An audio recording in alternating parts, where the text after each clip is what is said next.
Hello, hello! On today's show, I'm going to talk about M. Night Shyamalan's latest endeavor and a few other things that I'm not going to talk about. Mike says he's got a review. No, he's got a preview that's going to make everybody angry. And speaking of that, we got a special unplanned previews in today's show in general.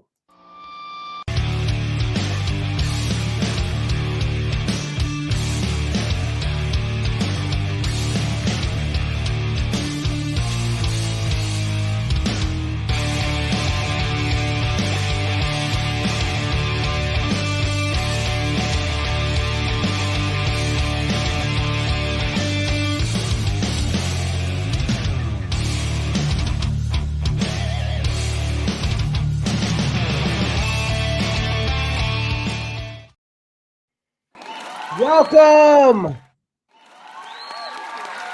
to your favorite geek culture live stream, comics and collectibles in the crawl space. I'm your host, Kevin. There's your other host, Mike. Hey, what's up? What's up, Mike? I'm going to start calling you Thesaurus. Because I say so many different things. Yeah, because the tease was I've got a review that's going to make everybody mad, or that you'll be mad about, and you said angry. Oh, I'm sorry. I'm sorry. Isn't that the same? No, it is the same. That's why I'm going to call you Thesaurus, because mad was important. Oh, okay. My bad. And then everybody can see already that unfortunately we do not have Patrick with us today. Don't say it's so sad. We're sad. R.I.P. Patrick. He's just really busy. Oh, okay. He's still with us.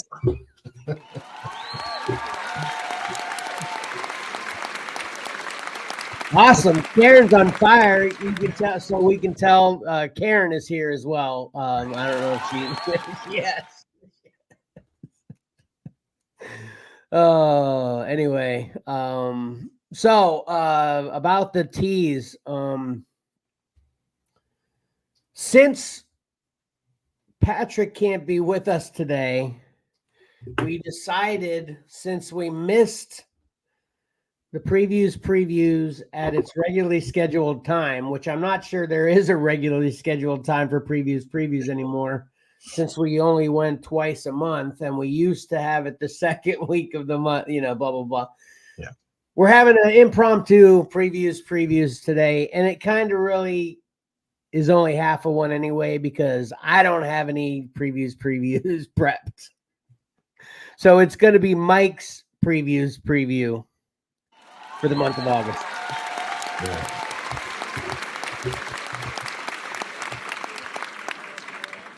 But you know what I did plan? What's that? I threw in a couple extra bonus movies for what Kevin watched, because we'll have time. Yep. And then, did you remember this today, Mike? Oh yeah, they're upstairs. Yeah. Sweet. Okay. That's what we're gonna do during the recap, right? We're gonna open one of these. I think I have 5. So I wanted to buy a bunch while I could. Of these specifically, or some other kind of mystery thing?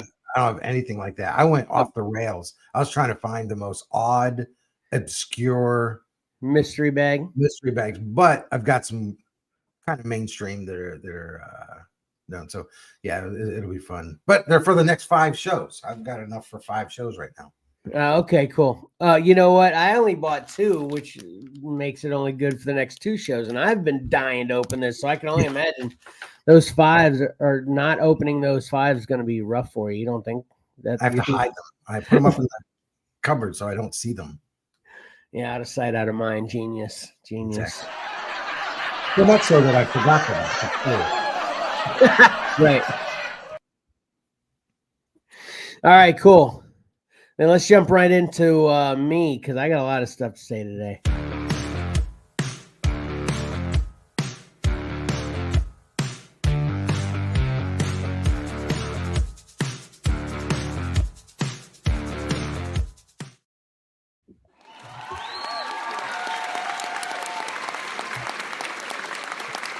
I'm gonna throw something out real quick before you start your review. This will make you happy. I started to watch Rebel Moon. Nice. Okay. The director's cut. Awesome. But sometimes where you're about to do something, it's a really bad idea. I started watching it about 10 o'clock at night. It's a bad idea because I usually go to bed at 11. It's a 3-hour movie. Right. But I got the first 20 minutes in. That's like the first 20 minutes is all movie, and then it's like the 19-minute mark, you get the big boom, Rebel Moon, and then it's like that. Yeah. Holy cow. That was a crazy 20 minutes. Yeah, it is. Yeah, it is. And that 20 minutes isn't even in the regular one at all. So that was definitely one of the cool extras, the first 20 minutes from the director's cut. So okay. Yeah. I guess that'll set the pace and set the tone for everything. Because it was brutal story-wise and visually. So yeah. If you're not taking Kevin's advice, give it a shot. Special bonus review of Rebel Moon Part 1 director's cut. All right, but on to today. So I watched every single episode of The Acolyte finally. But this is just a teaser, actually, because I'm not going to talk about this today, because I'm not going to talk about this without Patrick, because I need to talk about this with Patrick. So, but I wanted to bring it up to let everybody know that I told them in the last show that the next show I would have this whole season watched, and I even tweeted it. I don't even know if tweet is the appropriate word now, but, I X'd it. I don't know. I X'd it. That I got him watched, and I was going to review it on the show. But without Patrick here, because he's definitely one of the deciding factors as to when I was going to watch this. I don't want to review this without Patrick. So again, this is a teaser. Sorry about everybody.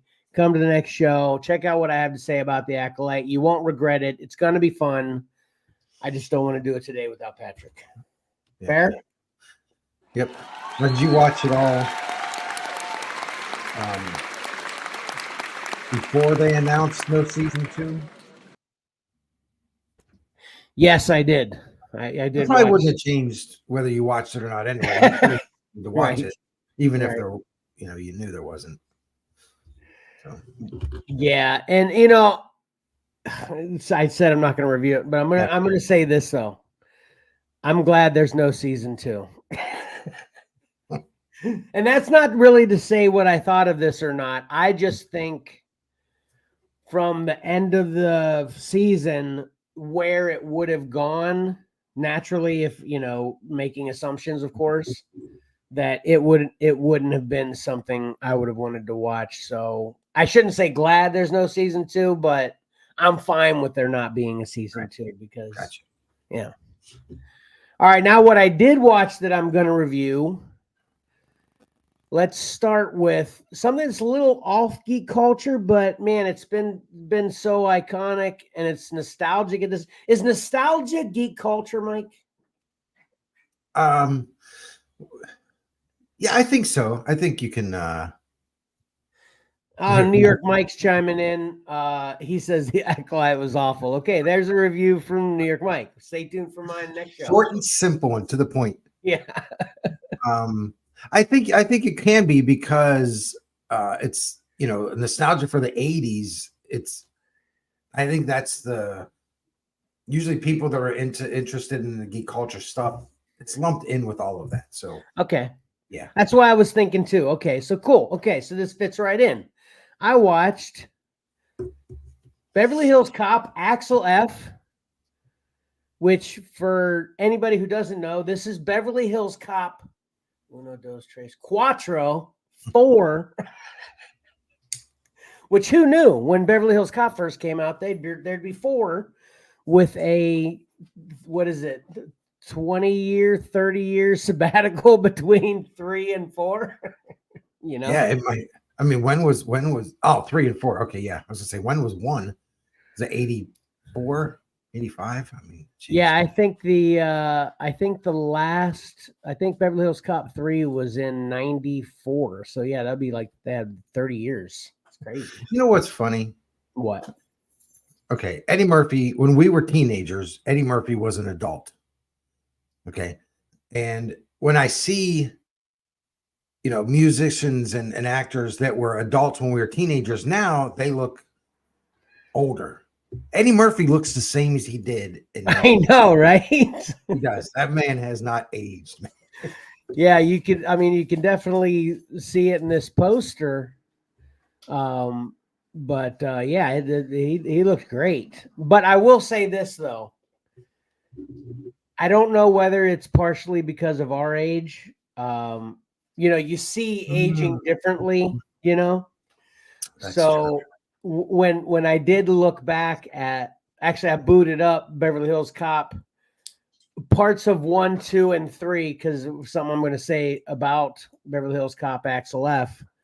I booted up 1, 2, and 3 for moments in time to show Jesse some stuff because of course they reference the originals, and when I boot them up, we're like, oh man, Eddie looks so young. So it's like, he looks great and he looks the same, but you could definitely tell a stark difference in age.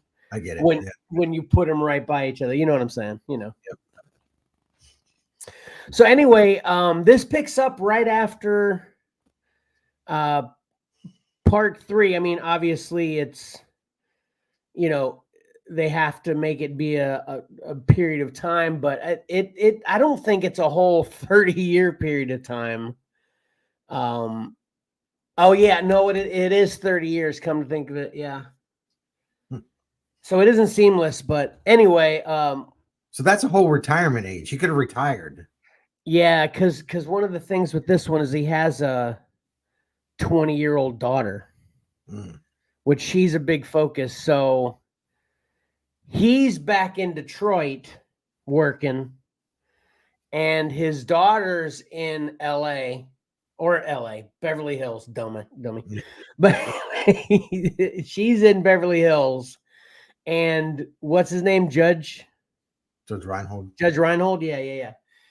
He's there with her working on a case, and the other fella, I can't remember his name, but Judge Reinhold's partner from the originals. Yeah. He's the captain of the Beverly Hills Beverly Hills Police Department now, So all the same players are in this as the originals, which obviously is awesome. That's one thing that they seem to screw up regularly with especially classic sequels. It's like all new people, Throw in some new people, but you got to have the old ones to really make it fit and make it make sense too, So Judge Reinhold gets kidnapped, and he's actually estranged from his daughter because of drama stuff. But yeah, I mean, you can imagine this is basic, similar but different Beverly Hills Cop formula, So he has to go there and basically save the day. And then, of course, it rekindles his relationship with his daughter. So I thought this hit the mark perfectly for me. And I'm a big Beverly Hills Cop fan. I own multiple versions of the original 3, on digital, on DVD, on VHS, on beta. Yeah. no beta. But yeah, I thought they did an excellent job. And what I mentioned about what I was showing Jesse, what they did is I don't know how well you remember the originals, Mike, because I know you weren't as big of a fan as of them as I am. But they have the iconic music of each individual movie, and in this movie, they basically incorporate every single. Remember Neutron Dance by the Pointer Sisters? Yeah, and of course the classic Axel F. you know, dun, dun, dun, dun, dun, dun, dun, dun, dun, dun, dun, dun, Yep. dun, dun, dun, dun, you know, and then and then Bob Seger and the Silver Bullet Band's Breakdown. Remember that one? I remember the song. I don't remember. I only saw the first one. Oh, okay. Check out 2 and 3. They're on my Voodoo. You can look it up. They're all great. I'm sure I'll love them. I mean, I love Eddie Murphy. I think Yeah, they're a lot of fun. Yeah, yeah, and Eddie's classic Eddie too. That was what was really great about it too. Aside from a whole Beverly Hills Cop thing, you know, getting a classic Eddie comedy. Yeah, you know, was he was still good. He's still hitting it. Yeah, on a fat suit and playing 4 different characters.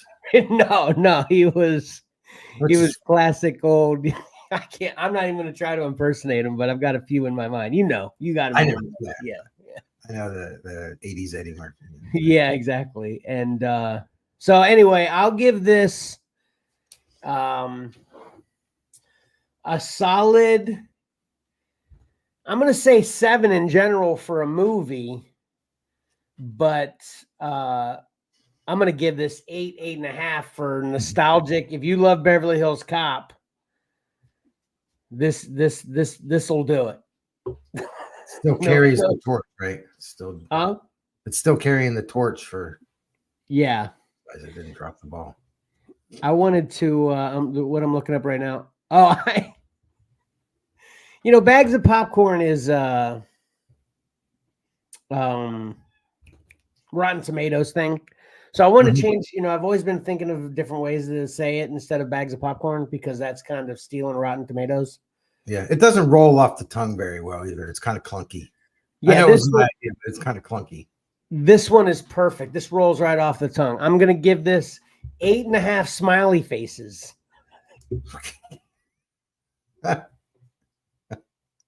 So you've got 8.5 smiley faces and 1.5 frowny faces. Oh, that's perfect. That totally rolled off the tongue.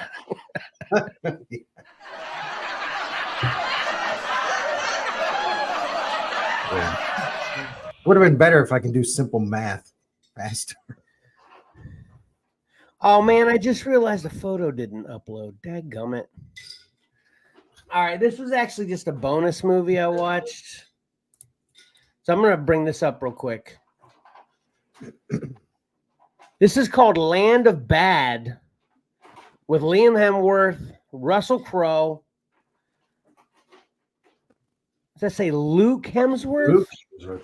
There's a third. I didn't even realize that. There's a third Hemsworth. Huh. Anyway, of course, I want to check this out because my boy, Russell Crowe. Yep. Arguably my favorite. Definitely one of them. Arguably my favorite actor of all time. Hey, Mike, while I'm talking about this, can you upload a picture for Atlas? Because I want to talk about Atlas, and that's in the title, but it didn't upload for me. Sure. Anyway, this is another cheating in. It's definitely not geek culture. This is total action, operator, war movie type stuff. And it's definitely good. I got a couple things to say about it. I mean, this is a fairly simple, straightforward, just action, bad butt war movie type awesomeness. So it's awesome in general with that. But man, Russell Crowe.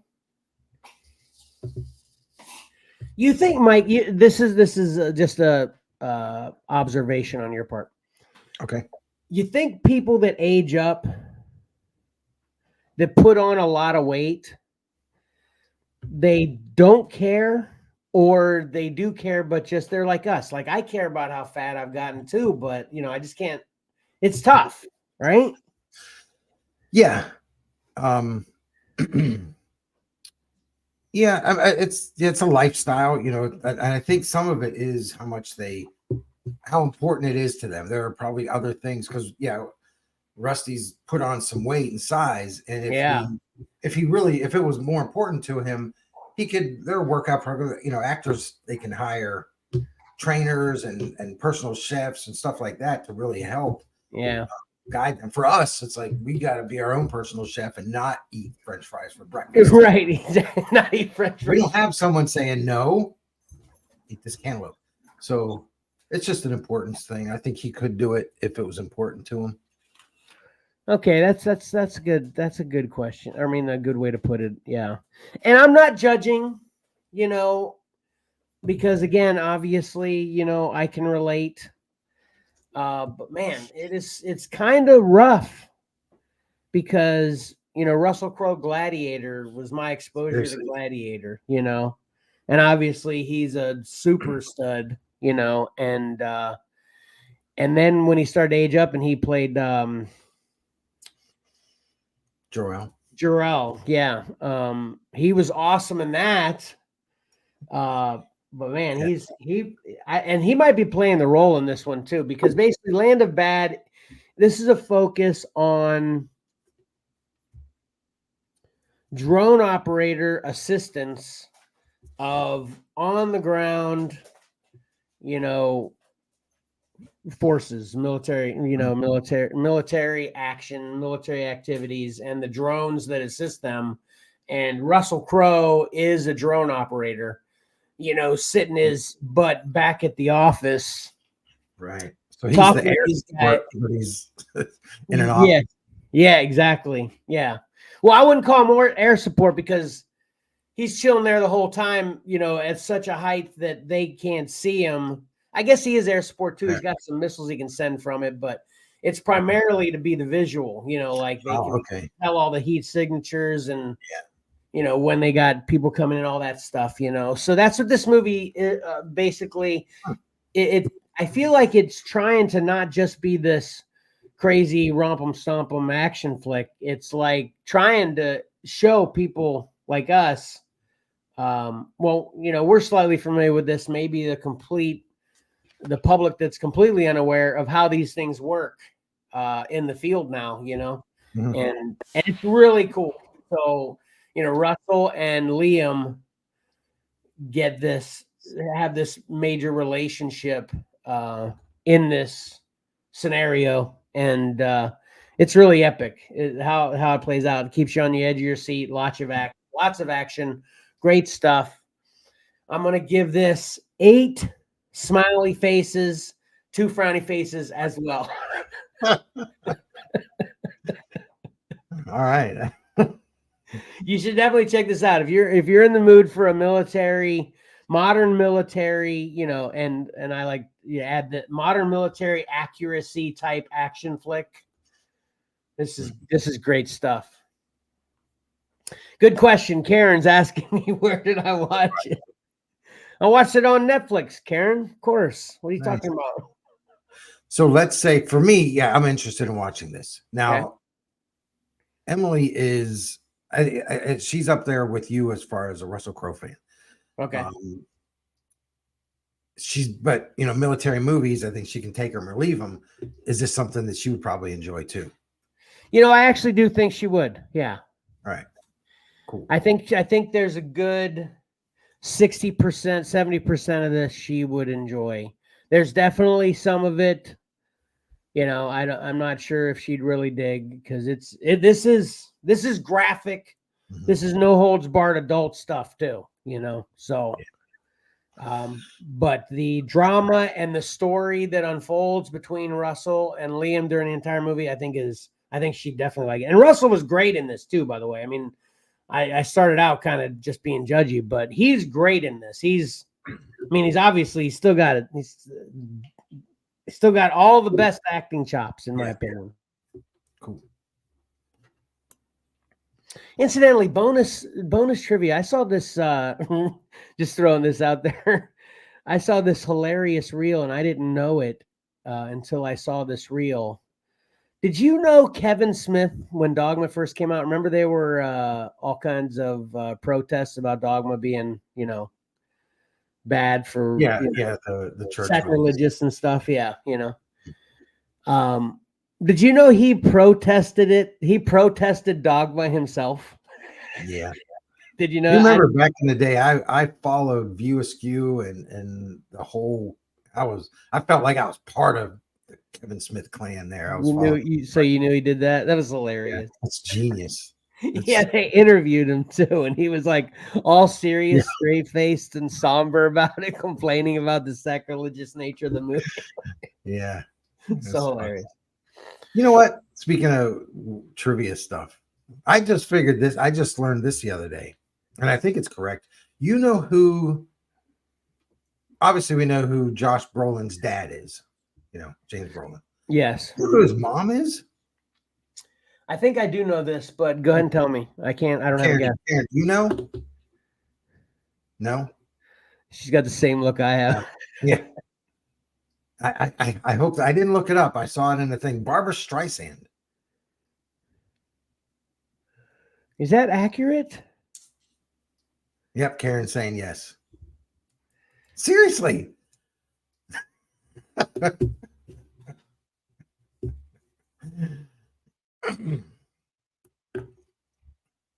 You're muted, Kevin. You're looking it up.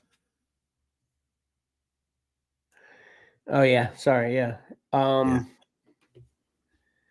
had to look it up for confirmation. It just blew me away when I saw it. Really? That's crazy. But yeah.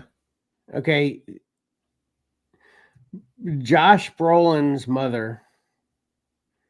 Okay, Brolin was born on February 12th, 1968 in Santa Monica, California, the son of Jane Cameron, a casting director and wildlife activist, and actor. See, I should have looked James Brolin. Yeah, we know James. Yeah. Man. No Barbara Streisand connection. Stepmom. Thank you. Thank you, Mike. Well, Who's he saying is incorrect? Am I incorrect? Because no, I'm incorrect. What you're reading is correct. He was saying that who's Barbara Josh Brolin's stepmother? Barbara Streisand. That's what Mike was saying. Yeah, I know. That's what I just Googled it to fact check him too. Oh. He's right. All right. So dang, look at that. I'm not as blown away now. That's still pretty cool though. I was right before I knew I was wrong. Before I knew it's still pretty cool. That's a nice nice tidbit of information there. Thanks, Mike.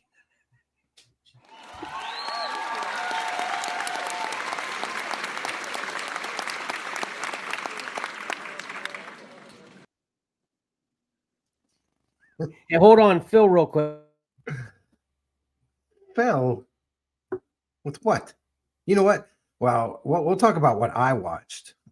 I watched some werewolf movies. One called Howl, which is a British werewolf movie where all these people are trapped on a train by werewolves.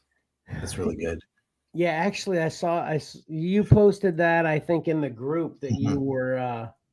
I just put it on my own Facebook page. Oh, that was your own personal. Yeah, what brought that up? You're doing your own werewolf thing. It's funny because when I watch The Wolf of Snow Hollow, it always which I love that movie. It's up there. It's easily top 5. American Werewolf in London is number 1. I watch that, and then the next thing I do is I go watch Werewolves Within. Which that thing is creeping up there. That's probably going to be top 5 too. With like the Howling in there, and I'm running out of room in top 5 because those two, man, I just love them. And then I watched House, so it was just like those 3. I watched those 3 all at the same time, back to back. I think you made. Oh, Karen wants you to repeat your werewolf list again. Oh, okay. Howl is one of them. It's a British one, and then The Wolf of Snow Hollow, which is great, and Werewolves Within, which is loosely based on the game. And Howling and American Werewolf in London, we all know about those. Yeah, 1 and 2 are American Werewolf and Howling, right? I think Howling's probably 5. Oh wow, okay. Yeah, because I think Wolf of Snow Hollow is probably number 2. I thought in that share that you shared, you mentioned Wolf too. Wasn't that with Jack Nicholson and Michelle Pfeiffer? Troy David had mentioned he kind of did his own. That I inspired him to go talk about some werewolf movies that he likes, and he put Wolf in there. And I haven't seen that since the first time I saw it way back. So Yeah. I commented that, I need to revisit that one because I always forget about that. Jack Nicholson and Michelle Pfeiffer. I remember liking it. Yeah, I remember liking it too. I don't remember much about either or it as well. So yeah, I need to revisit it. All right, next up I got thank you for uploading this, Mike. There are two. I didn't know which one you'd want. I like the other one a little bit better because it's Me just too. striking, but this one's got everybody. Oh, Sterling K. Brown's in it too. Yeah, that's what I just wanted to put this up so you can see the players in it. But yeah, I prefer this poster. Yeah, better. This is Atlas. I think this came out in May or June, something like that. I think you're right. Oh, May 24th. There it is right there. Oh yeah. Like the little thing hit it for me for a second. But anyway, this is on Netflix. And of course, J-Lo's in it. Like you mentioned, Sterling Brown. He's from This Is Us, right? Mm-hmm. And we know the other guy too, the colonel there or whatever. I think I can't remember which actor that is. I can't see him. But anyway, so there's some big players in this. And this gives you, doesn't this other poster give you an Iron Giant feel? Yeah. Yeah, Right? it really does. Yeah. And then just kind of, I'm not going to dive too deep into this because it's just not good. But I just wrote it down based on these posters, and you watched cross that off. Well, whenever I say something isn't good, I'd still be interested in anybody, especially you, watching it anyway, to tell me whether I'm a fool or not, because maybe it's amazing. I don't know. Comment below what you thought of Atlas. I don't have time for not good. That's true. Yeah, I can't even get you to get all the ones in that I say are great and you should watch. Yeah, forget the not good ones. Everybody else. 6 hours of Rebel Moon to get to. Right. So, so this is a mix of Pacific Rim. Could you hear that? I've got a sink that likes to sound like it's someone's in the bathroom, if you know what I mean. You can't hear it though? Okay, no. Thank God. Because I feel like the audience would be like, man, Kevin's got some stomach issues this morning. Because that's what it sounds like. But anyway. So Atlas is a mix of two of my favorite, and if you want to go with Iron Giant because of this poster, three of my favorite, but it really doesn't have anything to do with Iron Giant, but whatever. Two of my favorite things, favorite's probably strong, but two things I really like a lot: Pacific Rim, and then I'm going to backpedal even more. And actually, the creator, which I didn't like a lot, but if you take Pacific Rim and the creator and mate them, you've got Atlas. So, and if something good and something not good, mediocre. Well, the reasons I didn't like the creator were complicated, but in general, I definitely like the idea of creator. Okay. It's about AI going amok, and of course, we know Pacific Rim is about riding in, mechanical kaijus to fight kaijus, that kind of thing. So she uses a mechanical robot kaiju, whatever, to, if Pat were here, he'd probably be yelling at me, being like, you can't call a mechanical robot a kaiju. Sorry, Pat, if you're listening. But anyway, she uses a mechanical robot to fight AI going amok. So it's a little bit of both. And she's a major, she was very instrumental in the AI running amok. So she's, that's the complexity of this story. This is a pretty straightforward flick in what I just said. It gets complicated because she was a major part. I won't give away too many details about it, so it doesn't spoil it for you, because I guess it's kind of a thing at the end, like you can't see it coming, but you totally can see it coming. But she's involved in AI going amok, so she gets involved in taking AI down, because again, just like Creator, there's like one specific AI guy that he's the leader of all the AI. And actually, this isn't a spoiler. It's what's his name there? Simu Liu, whatever, that guy on the right in the poster. Which he looks very similar to the guy that was the leader of the AI that ran amok in the Creator too. I think if memory serves, but anyway. So this is super disappointing for me. I was excited for it. This is right up my alley in every way. I remember liking J-Lo in the past, and I say it that way intentionally because, you experience this with anyone in particular, Mike, where you had definitely good feelings about them in the past, but you remember the last few projects, whoever you like been involved in, have kind of let you down, but you're still hopeful that there's still one more in there that can end it on a high note. Do you have that feeling? Potential? Yeah, it's like they've got the potential. Yeah. Do you have anybody in particular that's like that you can think of? Off the top of my head, we were just talking about Kevin Smith a little bit ago. Johnny was talking up the last Kevin Smith movie. As did I. I thought it was good too. Yeah. And I got like 5 minutes into it, and I don't know. The humor I wasn't feeling it. So maybe it was sometimes you're just not in the mood for something. You're trying to force yourself to watch a movie that. So I don't know. Well, the thing with him too is he's still kind of doing his old shtick. So you might, we've kind of grown. It seems like maybe we've matured more than Kevin Smith, maybe. But I don't know. I still laugh at the old stuff from Clerks and Mallrats and stuff. That stuff is still funny to me. That's true. That's true. Anyway, and I'm not trying to act like we're like super uber more mature than Kevin Smith now, but man, if it's your payroll that relies on you still being that way, maybe that's incentive for you to still kind of not grow up, right? Yeah. Speaking of that, though, I love them even more than ever now. And I actually have decided I'm going to track down, those 6-foot standees? Mm-hmm.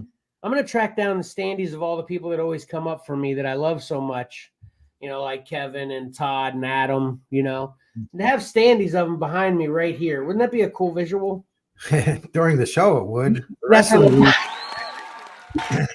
week.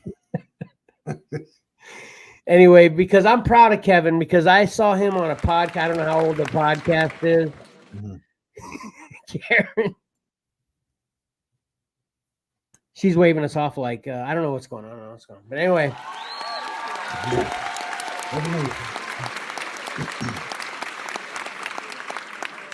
I saw Kevin Smith on a podcast. I saw this recently. I don't know how recently he was on a podcast, but I saw this recently where he talked about, ever since his heart attack and everything, his perspective of life has changed so much.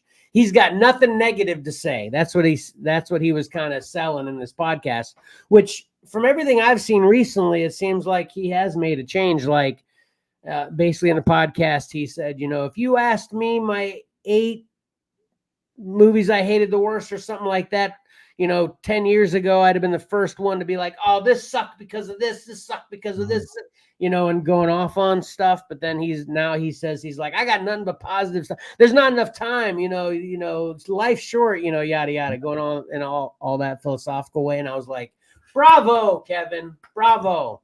Yeah. Yeah. That's great. It's you've got to really make a conscious effort to be positive all the time. Yeah, exactly. And that's infectious too, I think. Yes. Around somebody like that, it makes things easier. If you're around someone that's negative all the time, they're just going to drag you down. So yeah. And I don't know whether I put that persona forward in our show for as long as it's been on now, but I try to be a positive person as well. Yeah, you know, I don't know how much I fail. So anyway, back to the movie. So this movie sucks. I hated this. No, I'm just kidding. I didn't hate it.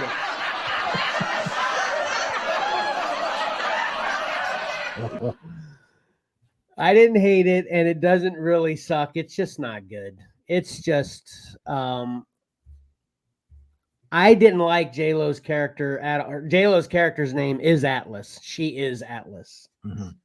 And I didn't like her character at all. She looks so angry.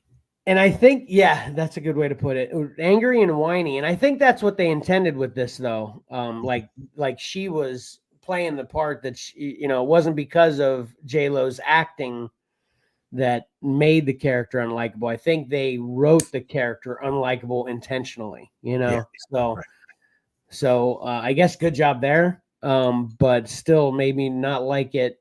Just because I'm not supposed to not like it doesn't make me like it anymore. Did that make sense? You know what I mean? Yeah.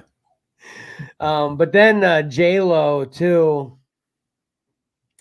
And I'm talking out of two sides of my mouth here because I feel like the acting just wasn't.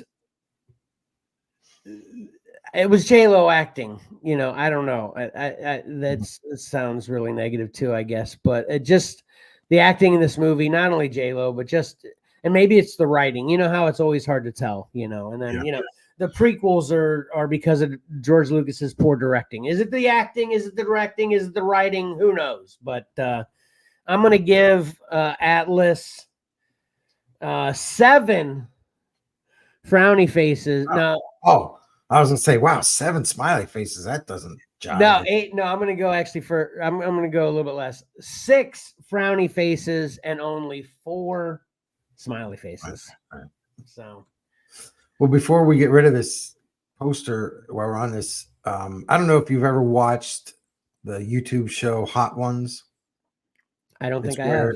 It's this guy, it's genius. He sits down with there are 10 hot wings, chicken wings. And yeah. I've watched that. Yeah, I've watched anyway, it. My all-time favorite one is with Sterling Brown. If you've got time, these are like 20 minutes. It's a great interview. And I liked him from This Is Us. That was my introduction to him as an actor. And then when you watch this, when you talk about a positive outlook on stuff, man, that guy he's just like glowing with positivity and stuff. So I think you'll come away with watching that and be like, man, I want to hang out with that guy. Okay, we'll check it out. Hot Ones, got it. Yeah, those are hilarious interviews too, right? Yeah. Oh yeah. All right, and then finally, I watched the latest M. Night Shyamalan endeavor, Trap. Man, I'm so far behind on his.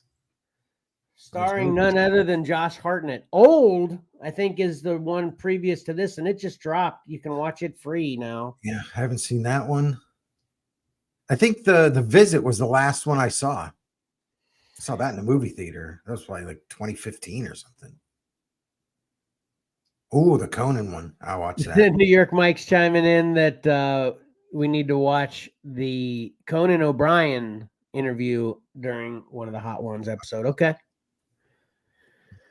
The only one, honestly, I think that I've seen, and that's why I know what you're talking about, is what's her name from the Hunger Games. Oh yeah, hers pops up all the time. Yeah, because she's in that meme. She's like, "What do you mean? What do you mean?" It's like so funny. But anyway, Jennifer. All right. Yeah, Jennifer Lawrence. Yeah.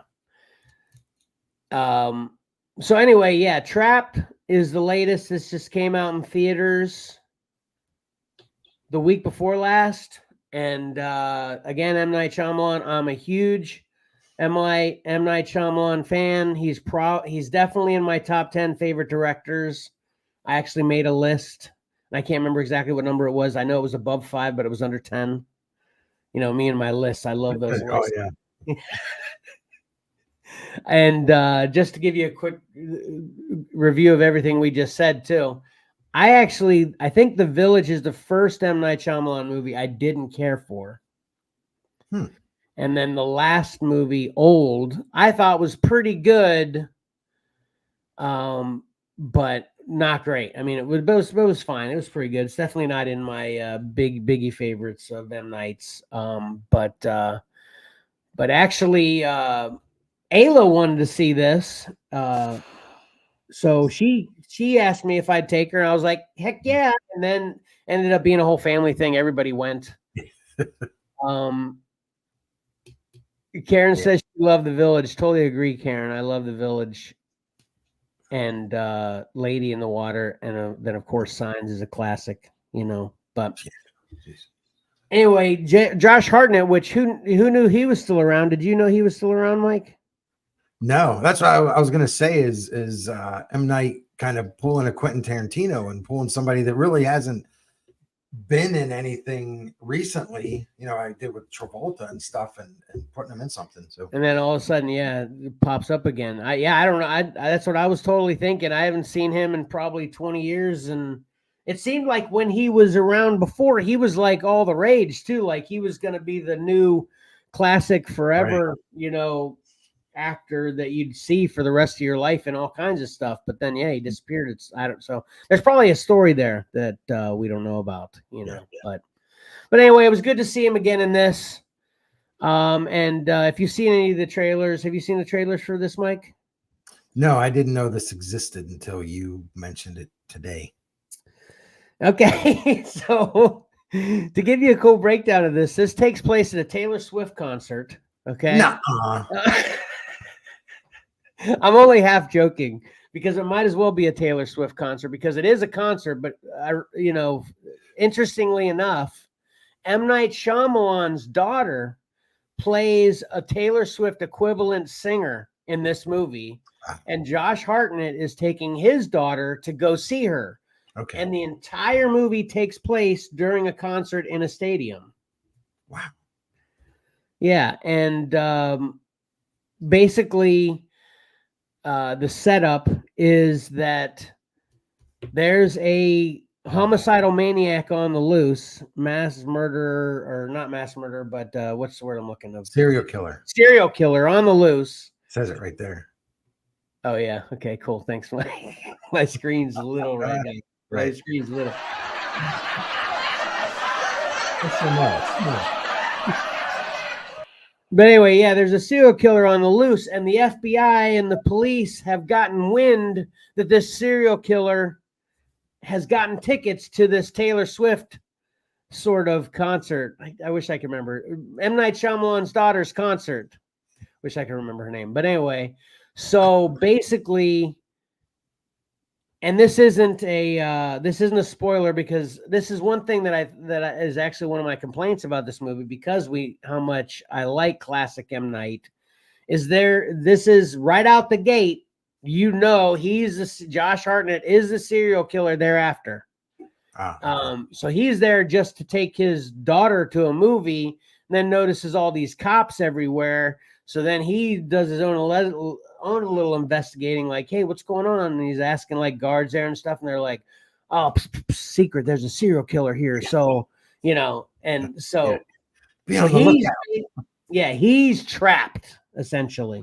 Because he's a killer. That's cool. Because he's the serial killer. Yeah. So it goes through the entire movie of all these different scenarios and it's basically him trying to figure out how he's going to get the heck out of there. Oh, and by the way, his daughter doesn't know he's a serial killer.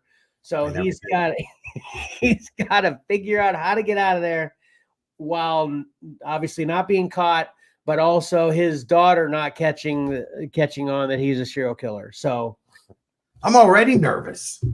I'm not even a serial killer trapped at a concert. Like, holy cow, just think about that. How helpless he must feel. Yeah. I mean, I'm not sympathizing for him. He's a serial killer. I hope they catch him at the end. Right. I hope they shoot him and he falls off a balcony. Right. Holy, did you see it? Oh, you saw it. You're kidding. Oh, wait. No, never mind. No, that was Halloween. Yeah, I'm just kidding. Yeah, I'm just kidding too. That has nothing to do with anything remotely close to the ending of this. Anyway, so that's your setup. This is a lot of fun. although it is very interesting, some of the dialogue and the way Josh Hartnett acts, but he's supposed to be a psycho serial killer. So, it's kind of like, I didn't really like it, but I guess that's, it's kind of like the J-Lo thing. I guess maybe he did a good job because it was weird and I didn't like it, but I guess serial killers are messed in the head. So, makes sense, right? Yeah. It doesn't seem like M. Night was trying to get you to like him. Yeah. Like him or sympathize for him, or, he's a serial killer. You're supposed to dislike him. So yeah.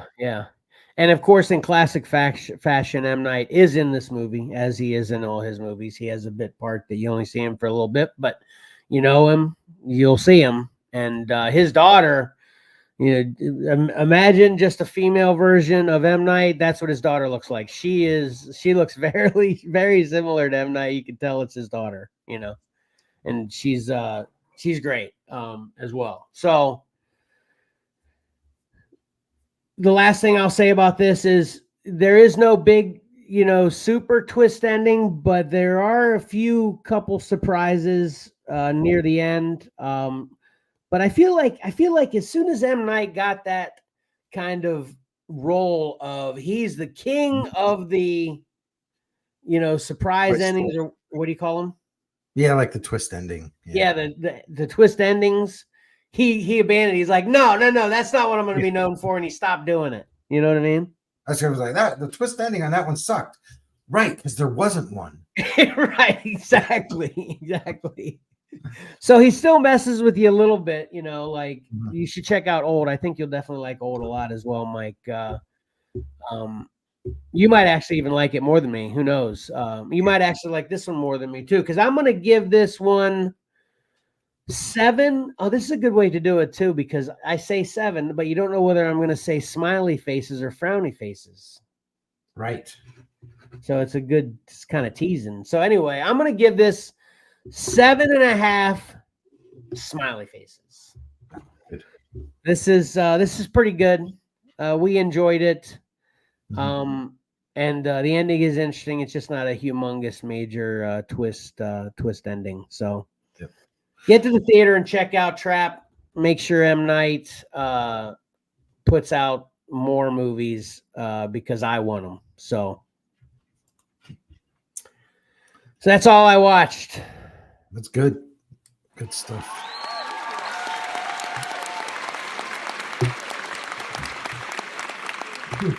I make a list every time because some of these, you're reviewing movies that I haven't heard of. Yeah. And I make a list. I write it down, and then all this stuff just gets filed away. I just thought I need to just make a list I bring to every show and just write it on there and add it on there.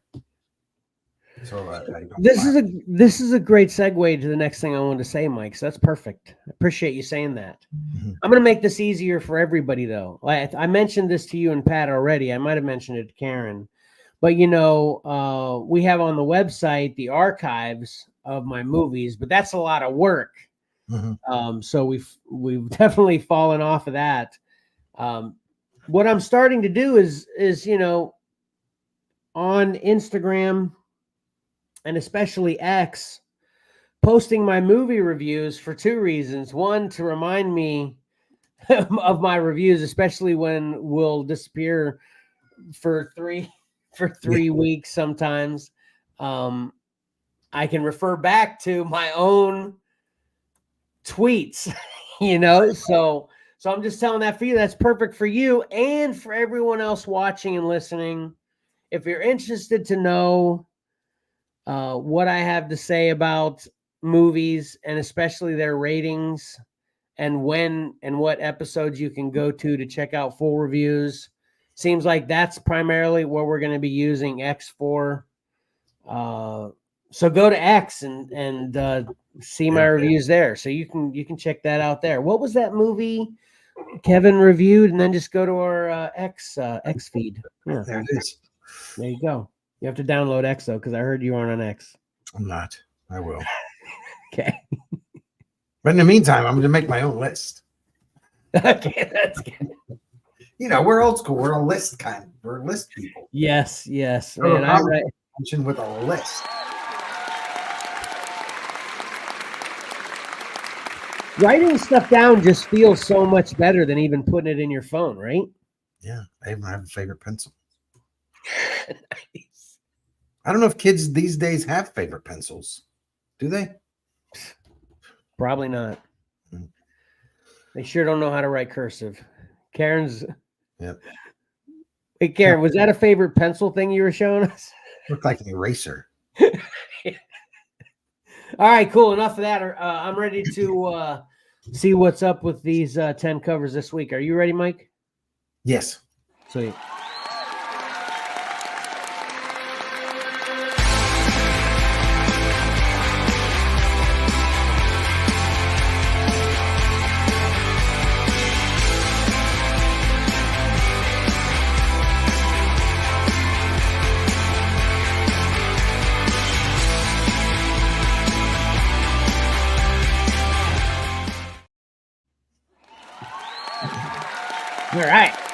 All right. Here we go. With the pick 3, here we have 10 covers chosen from a list of 582. Daggone. The shelf date here is Wednesday, August 28th. And I forgot to do it, what we talked about. I was going to do the kind of the averages on what yeah. each publisher, how many covers each publisher has. Yeah, you should write that down to remember for next time. I did. I wrote it on the notes that I filed away already. Okay. Do you want to remove the Xcellar comics? Oh, yeah. Sorry. Yeah. Xcellar in X-Men #3. That's hilarious. There you go. Could have been more perfect. Yeah, that fits right on the top of her shoulders perfectly. Anyway, go ahead. All right, let's start off. We've got Detective Comics 1088, Evan Cagle. Phases of the Moon Knight #1, Andre Bresson. Masters of the Universe, Revolution #4, Dave Wilkins. Marvel 85th Anniversary Special #1, I think it's a one-shot. Mark Aspinall. X-Men #3, J. Scott Campbell. Chasm, look at me reading. Chasm, Curse of Cain #1, Martin Coccolo, who was the artist for Wolverine #1 that is in Cover Combat. Nice. Ahsoka #2 from Yellowfly. That's a one name artist there. Yeah, I got lots of questions when you're done. Go ahead and continue. Sorry. Flash #12, Raphael Grassetti. Spawn 356, Mark Spears, and NYX #2 from Derek Chu. What are your questions? I don't know if I have answers, but Well, I shouldn't have said questions like that. Yeah, because I'd assume you probably don't know positively. But yeah, I was going to speculate. Man, that Ahsoka, that puts you in mind of Peach, right? it didn't for me. What? Come on. Yeah, it didn't. Karen? Huh. Me. I was totally thinking Yellowfly must be Peach's best friend or something. But, I love that cover, that's for sure. Yeah, I think there are about 5 or 6 covers for that book, and that, obviously that was my favorite one. I think it's really good. Do you know if the run looks like that? Do you know what the #1 looks like? I don't. And that's one thing. I like consistency. If they're going to do variant covers, I kind of like consistency. It seems like X-Men's doing that with J. Scott Campbell, where, the A covers are done by a certain person. And then there's a consistent run with at least one person doing variants. They've done it in the past with different artists, but I haven't checked Ahsoka to see if that's the case. Well, I sure hope so, because it is freaking gorgeous. Yeah. So let's get into the 3, and then we'll talk about the 10 more if you're good with that. Yeah. All right. Make sure I've got these in the right order. Okay. Coming in third place, we have. There you go. Oh, wow. Just talking about it. Number 2 from Yellowfly. Nice. That's surprising to me, though, man. I was guessing that would have been the winner this week. I voted for. Did you vote for this? I did not. Karen, did you vote for it? Karen didn't vote for it either. Daggum. Did Pat vote for it? No. Wait. I'm sorry. He did. His votes came in later, so they're off to the side. Yes. Okay. New York Mike, you vote for it? You are still around? He did not. Oh, this I wanted to say. I think it was about 3 shows ago. Karen said there are too many. I had to pick. I lost it. But New York Mike and I picked the same 3 covers 2 different times, and this time was one of them. Nice. I always do mine, and he's always the first one in, and I was like, we picked the same 3. Well, that's also a precursor to the other usual question that I gave you. How the votes for New York Mike come in? So he thought this was a good as well. So yeah, nice. Yep. All right. Good enough for 3. All right. Coming in second place, and you'll be surprised. This, looking at all these, I think this might be probably my favorite cover. Second place, we have Marvel 85th Anniversary Special from Mark Aspinall. We just don't see enough Rawhide Kid. Well, you're right. I am surprised. This is shocking. Shocking. Yep. Now, I can appreciate this cover, but man, it's definitely the standout of the one I like the least out of the 10. Like the other 9 could have been an interchangeable 1, 2, 3 for me, and this one was definitely my 10th favorite. Wow. Yeah, Johnny even wrote to me last night after voting and all that. He said the more he looks at this, the more he likes it. And wow. It's one of those, it's hard to tell exactly, for me anyway. It's just, it's a cowboy. I like the Westerns. I like the cowboys. It's hard to tell exactly what, though. Why it's more appealing to me than the Phases of the Moon Knight. It's a great superhero action cover. Yeah. And this one just has a cowboy leaning against the wall with some bullet holes all around it, reading X Factor. Yeah, right. Yeah, that is the cool part about it. Yeah. Yep. Let's see. Did Karen vote for it? No. But Pat? Yes. Wait. No, Pat did not. Johnny did. I did. New York Mike did. You know what I think the thing I like the least about this that makes, aside from obviously it's a very soft cover and it's kind of old school, which I can appreciate, but there's a lot of empty space in this, Yeah, I like it. The West was empty space. Yeah, I know, but I'm just saying as far as why it didn't stand out. I didn't even notice. Did you know there's bullet holes all around him in the outline around his body on the wall? Yeah, that's what I said. When I you did say that? Yeah. Oh, sorry. I think you were caught up with your really? Yeah, I probably was. Okay. I mean, that's cool. It's fine. It's just this definitely wasn't on my radar at all. This is the only one this week that really wasn't on my radar. All right, you ready for number 1? I am. Are you ready, Karen? Karen. She's having technical difficulties. She's trying to work it out. She's got wires everywhere. There. Oh, I got the end of it. There it is. Number 1. X-Men number 2. J. Scott Campbell. Daggum. Everyone voted for this except for Kevin. Yeah, exactly. Which is ironic, kind of, right? I mean, but I love Rogue too. Karen seems to have definitely become more of a fan of her than even me at this point. But I don't know, her fate. This isn't the Rogue. This isn't my Rogue. This looks like an LA model Rogue versus, a Southern Louisiana Dolly Parton looking Rogue, which is how I envision Rogue,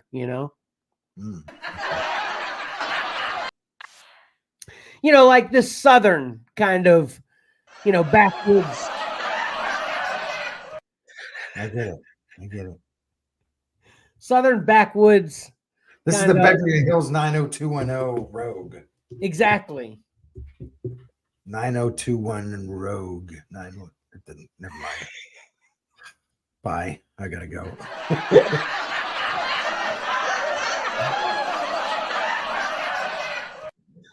But anyway, it's fine. Like I said, and actually, I'm going to backpedal a little bit. This was definitely my second least favorite.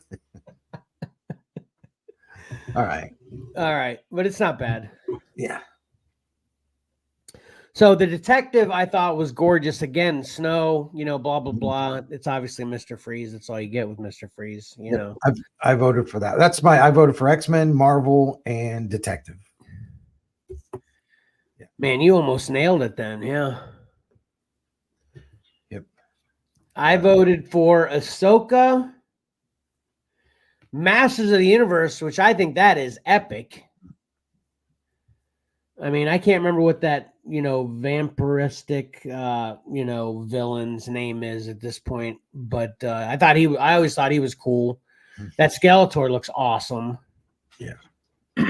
And then I think the last one I voted for, did I vote for Spawn? I voted for Spawn, right?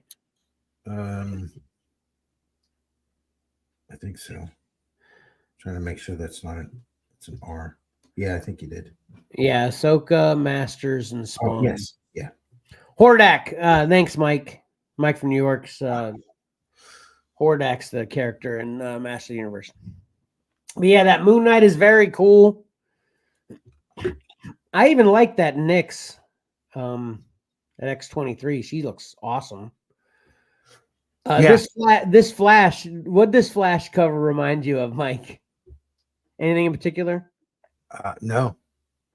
How about 90s Flash when he was all big built, bulky? Oh, real buff. You remember who was the guy that played that Flash? What did we know him from before he started playing Flash? Do you remember? I don't remember. Oh man, he was in something else, and then they made him the Flash, but it wasn't this kind of sleek speed Flash that we were used to in all the comics. They had a padded muscle on him. You remember that from the 90s Flash? Oh, yeah. Right? Yeah, because he actually he played, I think, his dad in the new Flash. Oh, yeah, in the TV show, the TV show Flash, yeah. Mm-hmm. He was in there. Yeah, he actually played his dad, which was a cool thing, that was cool when they did that. Then, I like that Chasm a lot. Yeah, I mean, this was, like I said, this was a great week. And I don't underappreciate obviously I underappreciate the Marvel 85th anniversary special, but I still thought it was good. It just wasn't on my radar. So yeah, that's a great week. Yeah, there's a lot of I found there was like a lot of digital work going on there because I think the Masters Universe is digital. I think the NYX is digital. I think Spawn is digital. Flash. I think Chasm is. So it was like, geez, a lot of digital. So I think that's why for me, I'm old school. I really like, there you go. John Wesley Shipp. The name doesn't mean anything. I'm looking for what he was in prior to the Flash in the 90s, Karen. Something big that when he became Flash, I was like, oh, that's cool. I like that guy. That's the fact checking you're looking for. But, so yeah, how do you know those are digital? Just by visually, like I can tell the Flash is obviously, but how can you tell the others are? Well, I'm speculating, but just the way they look, it just looks like the NYX, the background, how it's blurred, they can do that. Yeah, it's just I don't know. I can't really tell. It's kind of shiny. Everything's shiny. It's like they get the shine perfect. And I would have figured that Spawn wasn't digital, and definitely the Ahsoka. Yeah, I didn't say Ahsoka. I think Yeah, I that's know, but you said Spawn, right? yeah, I think Spawn's digital. Huh. That would be kind of cool to figure out. It's like, is this digital or not? Hey, add that to your itinerary for pick threes. Which are digital? Well, then I have to look up. Okay, Karen's got the information. The 90s Flash was originally in Dawson's Creek, The Never-Ending Story, and then soap operas as well. Ironically enough, I think I might have known him from soap operas. That was back in the day where my mom and my sister were watching a lot of soap operas. So, of course. Karen's like, no, just mom. Don't put her in. Karen, you totally love the light. The guiding light? Yeah. Karen, but it was on every day. So, you know anyway, what? That's back in the day when there was only 3 channels and no one could afford more than one TV. So, if the guiding light was on, you were watching that or you were doing nothing. And there was a soap opera on all 3 channels. Yeah, and there was a soap opera on all 3 channels. So it was Days of Our Lives versus Guiding Light versus The Young and the Restless. Oh, well, my grandmother, who was Days of Our Lives and General Hospital. Those were her go-tos. Yeah, and I remember, like you guys and most kids that were kids in the 80s, you kind of watched it because your grandmother or your mother was watching it. So you watched it too. Yeah. I remember this. There was this character, his name was Mike, which I remembered him because my name was Mike, obviously. But like he got squished, like this tractor trailer thing fell on him. And I was just like, holy cow, what happened? And I never went back to see what happened. Well, yeah, definitely. I appreciated the genre. That's for sure. It was, I wasn't suffering. You got into it. I mean, that's the thing with soap operas. You get into it, you can start to appreciate that they're actually not that bad. I mean, the acting's pretty atrocious a lot of times, and there's no effects whatsoever. It's just studios and people talking, But that reminds me of and I remember this. What's that? Clive Barker. Remember when he came out with that movie, Nightbreed? Yes. The main actor in that was also from The Guiding Light. And one of my biggest memories, I can't believe we're talking soap operas, but anyway, one of my biggest memories was, Bonnie Tyler had Total Eclipse of the Heart. It was a big hit. But then on The Guiding Light, they used Holding Out for a Hero. You know that song? Yep. They used that during this whole scene where dude was driving in his car and it was obviously in a studio. It was really bad effects, but he was all like, and he was like going to save somebody or something. And then he got in an accident. That was like a season finale or something, a cliffhanger for the new season or whatever. And I was like, oh man, this is awesome. Yeah. And then even solidified my love for Bonnie Tyler even more. Yep. I'm going to tag Bonnie Tyler in this show, see what she's up to. Well, my favorite. Sorry, go ahead. I was going to say my favorite opening song was The Young and the Restless. Yeah, okay. It was just so sad. Mine was The Guiding Light. Kevin Bacon. Oh, Kieran says Kevin Bacon was on The Guiding Light. That figures. He's in everything. Yeah. Now I've got that for 6 degrees of Kevin Bacon in the future game. Anyway, I know you really wanted to know this, Mike, because you were a big Taylor Dane fan back in the day as well. I'm kidding. I'm projecting. I love Taylor Dane back in the day. I know you. I remember you loving Taylor Dane. Yeah. Every time you go to this, just FYI for the audience, if you're ever going to go visit Karen, if you ever get to know her and you go visit her, you're watching a cupcake baking show in her house. If you're in her house, you're watching a cupcake. It had the same feel of what we were just talking about with the soap operas. If you were watching TV back in the day in my house, because I didn't have a dad, it was just my mom and my sister. I was watching soap operas or nothing. If you go to Karen's house now, it's still kind of reminiscent Oh, Karen's blamed it on mom. She blamed the soap operas on mom. She's blaming the cupcake shows on mom. Anyway, you go to Karen's house when mom's there. Apparently, you're watching a cupcake show, and none other than the great Taylor Dane was one of the judges on the last cupcake show I watched at Karen's house. That's great. And guess what, Mike? What? She's still gorgeous. Yeah.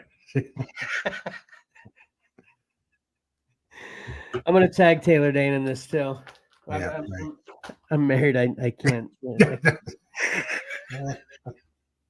Taylor, control yourself.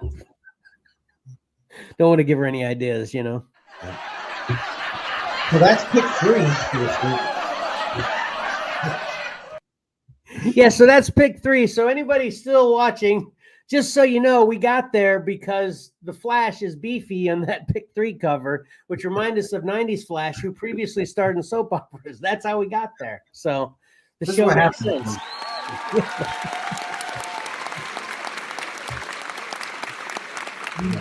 This is what happens when Pat's not part of the show. We wander around in empty fields talking about all this stuff. Yeah. Reel it in. Karen's like, reel it in. All right, yeah, let's get more focused now. All right. Ready to talk comics again? Probably, yeah, but Sweet. find a way.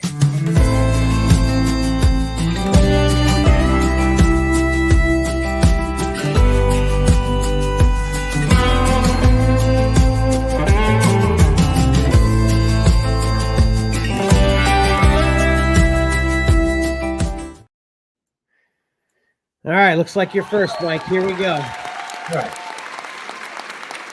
So,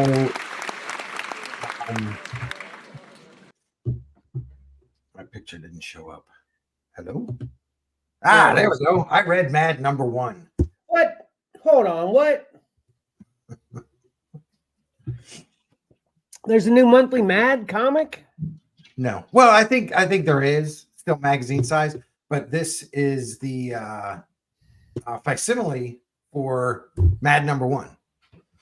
Oh, okay. So Mad #1 came out in October 1952. Wow. This actually came out June 4th, 2024, the facsimile edition. So, like Kevin said at the beginning of the show, my review will be mad.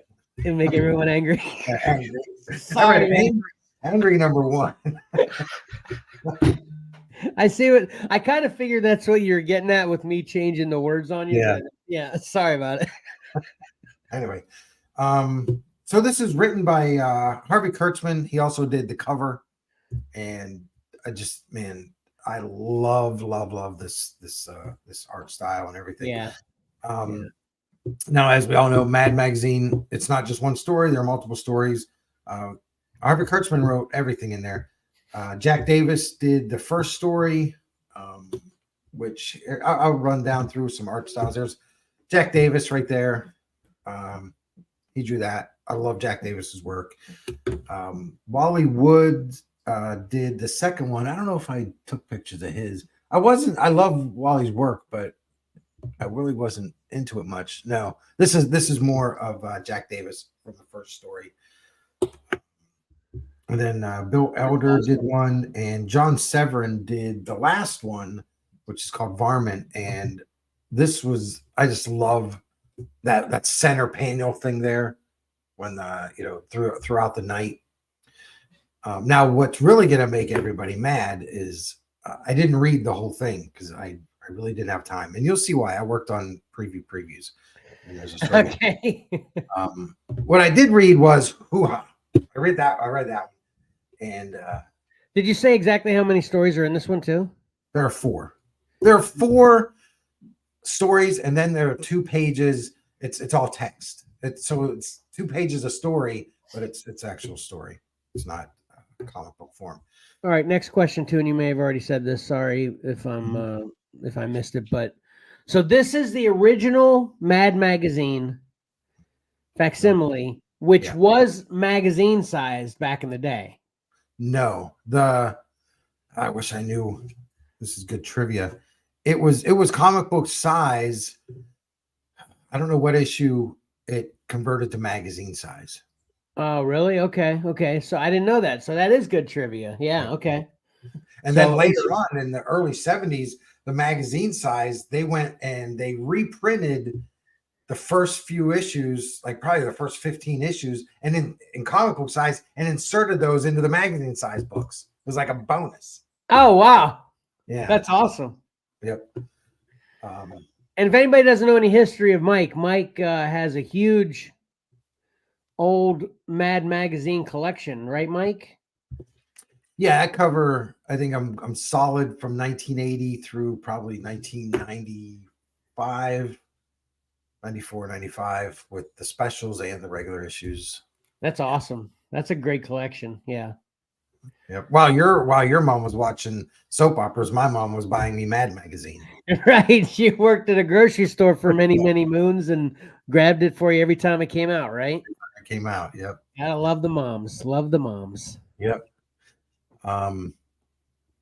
So this story, real quickly, this man and woman, they're right there. They're boyfriend, girlfriend are kind of driving home. They run out of gas and they have to stop at this house right here. And everybody in town knows that house is haunted by these two brothers. So it's kind of, it's funny with a little horror twist to it. And that's about it. I mean, it's definitely worth getting. I wish they would just reprint all of them. Just go. Let's see number 2. Reprint all the Mad magazines. Hopefully, I'll go grab this facsimile as well to try to do my part. Tyler, grab it. Pat, grab it. Karen, grab it. We need to all grab these to make sure there's a number 2. Just keep them coming. Keep them coming. Copies of it. Oh, can I get one? It's funny. There's a blank sketch cover that I ordered. I have 2 copies of that because I was going to take a copy to Baltimore, and my idea was to see if John K. Snyder would do a sketch cover for me. If I saw him on Friday, drop it off, see if he would do it, and then pick it up on Saturday or Sunday. That'd be awesome. Yeah, but I'm not going to Baltimore this year. So, well, there'll be more opportunities in the future.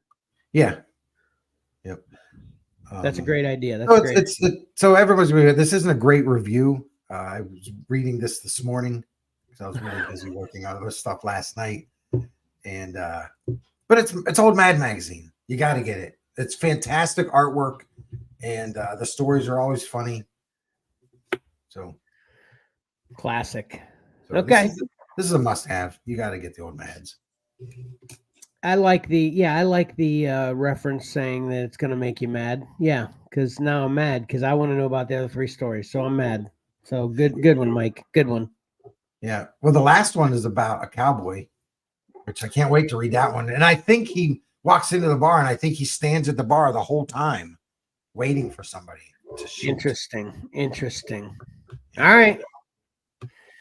Well, I didn't go back quite as far as you, but I don't have anything new either. But what I did finally get around to, which spoiler alert for my review, I'm really happy I finally did, because now I can't wait to get back to it, is 8 Billion Genies.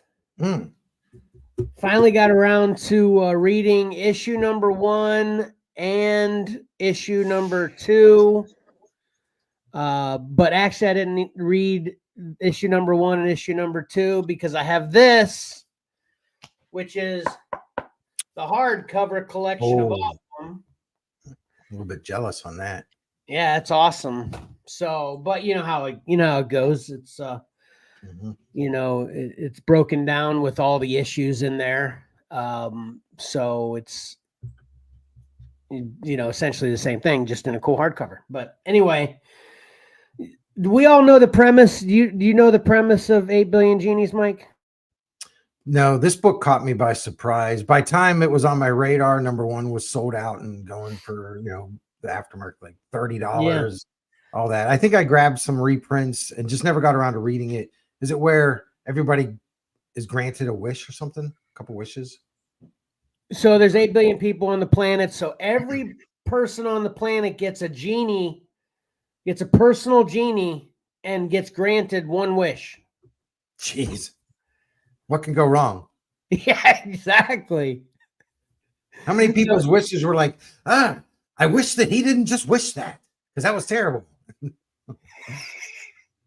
Mike, you're pretty spot on in part of your talk there, but I'm going to show you. So what I showed you originally was this is the A cover for number 1, and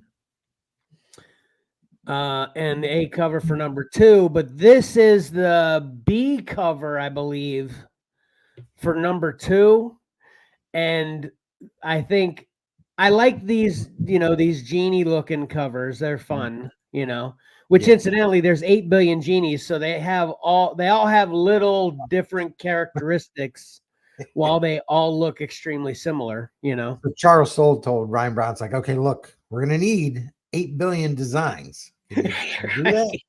Just a little tweak here and there. Right. But I wanted to highlight this cover because of 2 reasons. One, this is what the art looks like inside. I didn't take any insides, but this is what the art is like inside. And this is essentially a scene of the book that is to kind of show what's going on in the world with everybody having one wish. You got like an Ultron robot there. You got an astronaut floating around. You got spaceships in space, and motorcycles flying, and, asteroids and fires, and, all kinds of craziness. Yeah. Which you kind of nailed it, Mike. To get into the story a little bit, I knew, just like basically what you summarized, that was the gist of this. But more importantly, I heard it was amazing, and obviously that's why the value. Do you know where the value is on these books now anyway? I know they kind of fell off, but I haven't looked for a while. I imagine there's still the first printings are probably holding a little bit of value, but I haven't looked. This is definitely excellent. Basically, I don't know where to start. It's so cool. So it's kind of like where you started. There's this one guy, and you can see him on the cover here. The one older man on the right-hand side, right halfway through the book there. Mm-hmm. He's like the genius of this whole book, which, this had to happen to make the book happen. But immediately when the genies just pop out of nowhere in front of everybody, and they're like, hey, you've got one wish. And like, everyone's like, huh? First of all,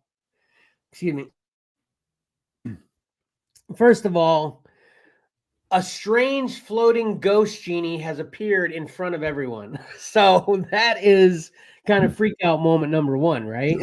Mm-hmm. And then they're all sweethearts. So they immediately start talking to you all nice. And they're like, yeah, you've got a wish. Anything you want, let me know.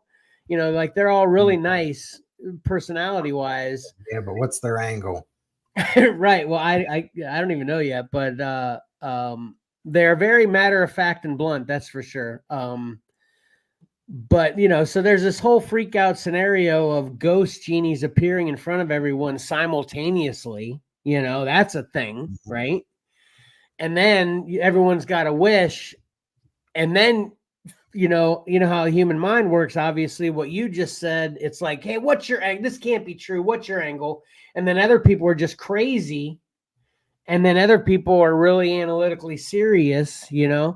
So anyway, this old guy on the right-hand side there, he immediately wishes he's a bar owner, and this kind of the first couple issues, the primary location is in a bar, which is a great place for a story like this too, because you get a whole mix of different people in a bar. You got a band that's setting up to play. You got people that are coming to watch them play. You got drunks that are there. You got some random people that are there looking for directions. You know, you got someone that just came in for lunch. You know, it's this great mix of different types of people, you know, with different things going on in their life. So it was pretty cool. So immediately the bar owner, he's a genius, and he immediately uses his wish to wish that no outside wishes can affect his bar or anyone in it. Wow. So it protects them. Exactly. So, and of course, like I said, this is what you know, sets up the scene for this book to possibly be a thing. Is essentially his bar is a safe zone in the madness that is the world now, because everyone's got one wish. Can you steal somebody's little wish, Genie? No, they're like ghostly, you know, You can't so snatch it. Yeah, he can't snatch it. And they can poof poof away and come back anyway. So even if you grabbed it, you know, whatever. But what else is cool about this is the beginning of every issue, it lays out the population of the planet and the population of genies. Because every time someone makes a wish, the genie goes away. The genie's like, have fun with that. He's like, okay, there you go. See you later. And they just go, right? Yeah. So until you make your wish, this genie hangs out with you. Mm-hmm. So that's the other thing too, is I would never want to make the wish because the genie's really nice. He's cool. Yeah. He's just chilling here floating to chat with you, because you can bounce ideas off him until you say, I wish. You can have a conversation like they're your best friend. How hard is it? Just think about how many times throughout the day you just say, oh man, I wish I had a Big Mac right now. Yeah, exactly. You have to avoid saying I wish, right? Yeah. I wish everybody would just go away right now. I want to be by myself. And next thing you know, you're on a planet by yourself because you just wiped everyone out. Mike, you're so spot on with all the things you're saying. Everything you're thinking is apparently the writers of this comics exactly what they thought, okay? Because the first thing you mentioned, I can't remember exactly how you put it. What'd you say about wishing someone else's wishes don't come true or whatever, right? Yeah, you kind of counter somebody else's wish. Yeah, so the very first wish is the bar owner's wish, right? And the second wish is this girl that was outside having a smoke with one of her friends, or actually she's in the band. So one of the other band members, they're outside smoking while they're setting up. And she really likes the lead singer, I guess. I'm assuming, I'm not that far, but she really likes him. So the very second wish, which she's outside, because when the genies appear, like I said, everybody's like confused. But as soon as she believes it, she wishes the lead singer of the band falls in love with her because she loves him secretly. So she wishes for him. But guess what, Mike? What? He's in the bar. Oh, so her wish is nullified. Exactly. So she used her wish. So her genie's gone. But it didn't work because the bar owner already wished. So bitter. Exactly, right. Now, would you kind of hold your wish and put a lot of thought into it for a long time? I'd like to think that. Yes, I would like to think that. Who knows though? I'd probably be one of those stupid idiots. Man, I wish I had a 10 CGC Incredible Hulk 181. I'd waste it on something dumb like that, you know. Yeah, because that's so. This is a fantastic book. I wish I did read this. I'll loan you mine. I'll loan you my hardcover when I'm done. Because what am I? Because it's just like everybody. You know, there are going to be people that, like I said, they're going to wish right away because people are impulsive. Other people are planners, thinkers. Other people are responsible, irresponsible. There's so many variables. Yeah, and I think, like I mentioned at the beginning of every issue, there's a countdown of how many genies and how many humans there are. I think that's also a foreshadowing because we haven't lost any humans yet from where I am, but I'm assuming that human number is going to drop, you know? Yes, people get out of control and things snowball. Yeah, exactly. Well, the reaction to that is greater. Yeah, that's why I highlighted this cover, because it's just anarchy that, like, it becomes kind of like zombie apocalypse type thing where no one that's in the bar wants to leave it because of how crazy it is outside. Because they open the door to leave like pretty quick after the genies show up, but like excuse me, there's fire and buildings collapsing and craziness like this in the sky. It's just mayhem outside. So they come back into the bar where they know it's safe. Man, you know what? I think I know what the last page is. If I had written this, I know what I would do for the last page. Not saying that whatever Charles Soule came up with isn't going to be as awesome as what I'm going to suggest. Okay. You want me Write to it down now. So once I get to the final review of this, I want to hear what yours is. Write it down? Okay. Yeah, write it down. Okay. Karen, write this down. Wait, no. Mike, you'll have to privately message Karen to write it down too if you want some help there. But anyway. You want me to tell you, Karen? Okay, I'll text it to her. She has her pencil ready. Okay. You know what? Just a little trivia about this. I don't have any of the issues. I think I gave the issues I bought to Xcellar. Yeah, I think so. Yeah. Ryan Brown is, and I don't know in what capacity, but I think he's good friends with the members of one of my favorite bands, Murder by Death.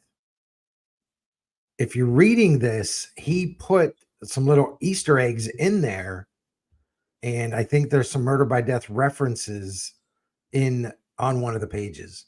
Okay. I don't recall what issue. I just remember the band posting it, and I think it was pretty cool. Yeah, that is cool. Because I think he had done some artwork for them as well, for one of the records. So I think that's another thing I've been wanting to look into. Is like, man, I need to get that just for that purpose.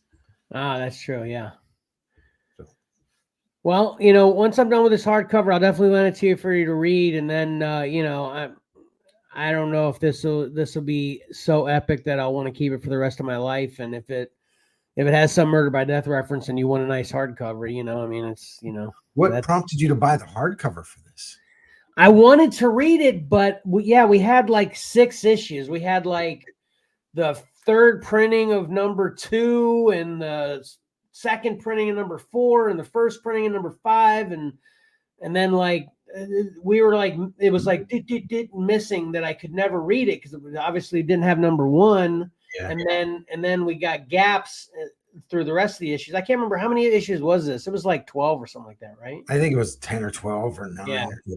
So we had like major gaps. So when I saw this solicited in the previews, or I mean I didn't actually see it in the previews guide. I saw it on where we order online, and I was like, oh, I'm grabbing that because that's perfect, So I always had interest in it. I just was late to the party like you were as well. So.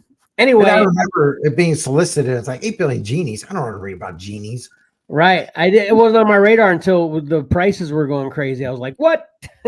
Why? And then I read everywhere that everybody loved it. It was so great. Yeah. So anyway, the first issue, as you can imagine, is just, it's getting to know the players that it seems like we're going to follow, kind of like a Walking Dead setup or whatever, you can tell the people we're going to follow, and it's the people in the bar, of course. But yeah, there's like these 2 they're Chinese people. They don't even speak English, that are there we actually don't even know why yet. And it's an interesting thing too. They need to get somewhere else. Like, this is called the Lighthouse Bar or something like that. I actually think it was in this other picture too. It looks like, yeah, in the picture. Live music. Oh, the Lampwick. And they're looking for a bar called the Lampshade or the Lamp Post or something like that. So they actually are in this bar by accident. Mm-hmm. So when the genies happen, for some reason, they're still trying to get to the lamppost, and it seems to be this urgent thing. And I think they're brother and sister, and the sister's like, no, you can't go out there. It's too crazy. You'll die. So he actually uses his wish to be so powerful and so bad butt that he'll survive anything that's out there so he can get to the lamppost and still get back to his sister once he's done there. So it basically makes him like this big, he reminds me of Robin's nemesis in Teen Titans. Deathstroke. Oh, okay. He looks real Deathstrokey in all this stealthy gear with swords and guns and stuff, and then he heads outside to take on the world, and that was his wish. So he's obvious. Well, unless someone else wishes that he becomes a weakling, I don't know. It's complicated, right? So that happens in issue 1, and then issue 2, we start to get more into the drama with. Not only did the girl that wished the leader of the band would fall in love with her waste her wish, but the guitarist from the band actually loves her, and he was gonna use his wish to make her love him, but she used her wish first, and now he's mad at her. So so there's this love triangle drama going on too. And it's all exposed too, because she wishes it outside. So when she comes in, she's totally expecting the lead singer to be like all about her until she hears what the bar owner did, so there's that complexity. So that starts to play out in issue 2. And, Deathstroke China guy runs out to go to the lamppost. And, another thing too, that you kind of referenced was it kind of flashes to other scenes in the world. And like, that goes to the president and the general of the army, 5-star general, wishes for America to be the superpower unquestionably in the world, and no one can ever, like this crazy like military wish. Yeah. But the people in China and the people in Russia and the people in Japan are all wishing, the leaders, the military leaders are all wishing the same thing. So it goes to this thing where the genies explain that the only wishes that cancel each other out, like it, I thought of Magic the Gathering in this, how you put a card on the stack and it always goes with the last card, right? Right. That's not the way it works in huge world-changing wishes. The only huge world-changing wishes that stick are the ones that have no counter to them. But if there's a counter to it, it's a wash, Right. So basically it made, as far as superpowers are concerned, the same. You can't change the scenario of the superpowers in the world. And the genies are more than willing to have these conversations with you. It's talk you through your wish. Say it again, Mike. They talk you through your wish. Yeah. How crazy would that have been if, the girl in the band wishes that the lead singer would fall in love with her, and then what was it, the guitarist or whatever? Yeah. Wishes that she would fall in love with him. Wouldn't that be funny if it happened? So now the lead singer's in love with her, but it doesn't matter to her anymore because she's in love with this guy. Right, exactly. I didn't even think of that. That's so now the lead singer's gonna be pursuing her, and she's like, just get away. Just get away. I love this guy. Right. Just counter her. Oh, that's nuts. The possibilities are endless. Exactly right. Yeah, and that's obviously, that's exactly why I wanted to read it. This is extremely clever and funny and thought-provoking entertainment. I definitely see why this was a humongous hit, and I can't wait to get through the rest. I'm probably gonna, I don't know, it's been a while since I've been this excited to read a comic, actually, so I'm probably gonna burn through the rest of this and have them all read by the next show. So that'll probably be my review in the next show too, and I'll try to save to not spoil it. But as of right now, 8 Billion Genies, in my opinion, issues 1 and 2. This is a must-have. Get the collection. It would be my recommendation. But if money's no object to you, go out and grab the singles. I mean, I'd probably, I love the singles. You know how we are. I would love to have the singles as well. But we sold those, didn't we? They aren't sold yet. We still have them. So I have like the 3rd printing of number 1. Yeah. I think I had the Christian Ward variant for one of them, which I really liked. I thought I had 1 through 3 or 1 through 4. I don't think you had 1. Yeah, I definitely had number 1. You did? Yeah. Okay. All right, anyway, but this is definitely a must-have. Grab it the least expensive way you can, if you need to. But this is great stuff. I can't give it anything less than a must-have if you enjoy reading comics and good stories. So I'm more excited about this one than my Mad magazine. Right. Well, we can try to track down the singles if you don't want to wait for me to be done with this. If you want to, yeah, it's all good. I at this point, I'm not going to go getting the later issues that we don't have. So you have the hardcover. I'll just read that, and then I'll wait for you not to want it, and I'll trade you something for it. Okay. Sounds like a deal. Yep. But good stuff. 2 must-haves today.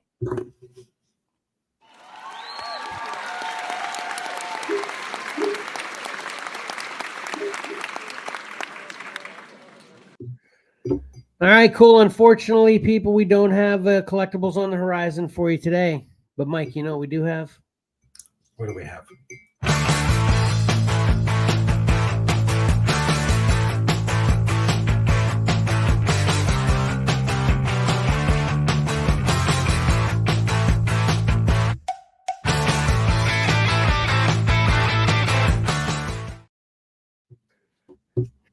Yeah, that was perfect. You're like, what do we have?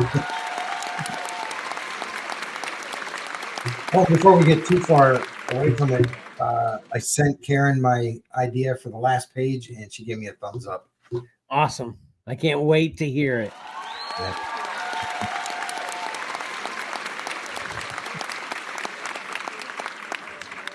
Cool.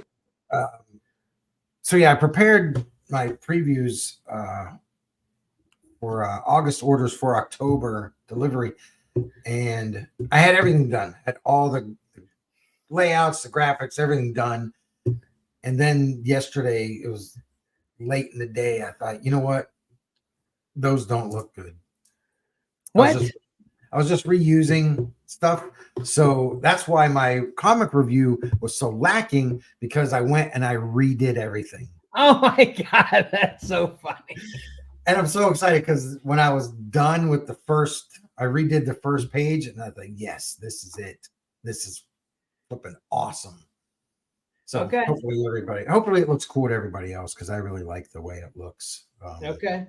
But our first thing I'd like to highlight is Grommet's.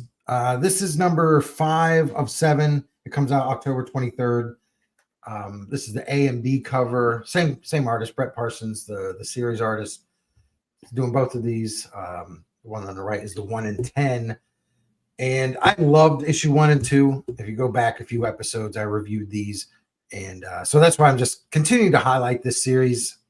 I think it's going to be fantastic as a whole. Awesome. Okay.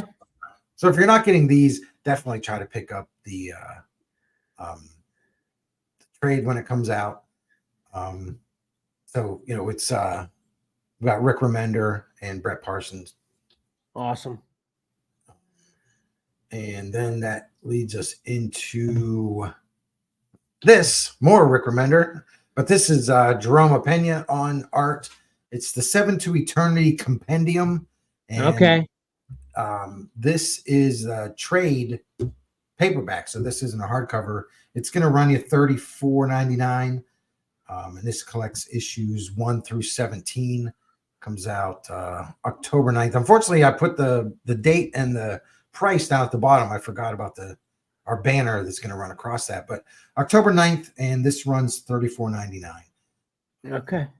So if you don't have these in singles, you don't have it in the deluxe hardcover, definitely pick up the trade if you can find it. Absolutely. I've got them all. They're amazing. Absolutely. Yeah. Fantastic story, fantastic artwork. Yes. This book put Jerome Pena on the map for me. I think he had done some superhero stuff in the past, but this was it for me. The only thing you're missing in this form is all the covers were epic too. I loved all the covers. Seriously, I have them. By the time I got around to doing it, when I got that idea, I do have them all, and I was going to put it into the graphic. I just never got around to it. But you're right, the covers are great. They're amazing. Yeah. And what's the word we're looking for? They all match. Consistency. Yeah, they're all consistently the same. Yeah. I mean, different, but you know what I mean. Yeah, they have a consistent look. Yeah. Yep. All right. Nice. I don't even remember what's next. Ah, here we go. I thought it was over. We all saw Black Hammer the end. Yeah. It wasn't the end. We've got Black Hammer, Spiral City. Nice. This is number 1, comes out. This actually, it's solicited now, so you can pre-order it now. It actually doesn't come out until November 13th. $3.99 cover price. It's a new era, so it doesn't even take place in the same time as the previous ones. All new characters. So I imagine you can probably read this without having read the other stuff, which I still need to catch up and finish reading it. All new characters. What? Yep. All new era, all new characters. Okay. This covers by series artist Teddy Christensen, but we do have some really cool variants. Is there a dog in this comic? Is that why you're doing the dog effect?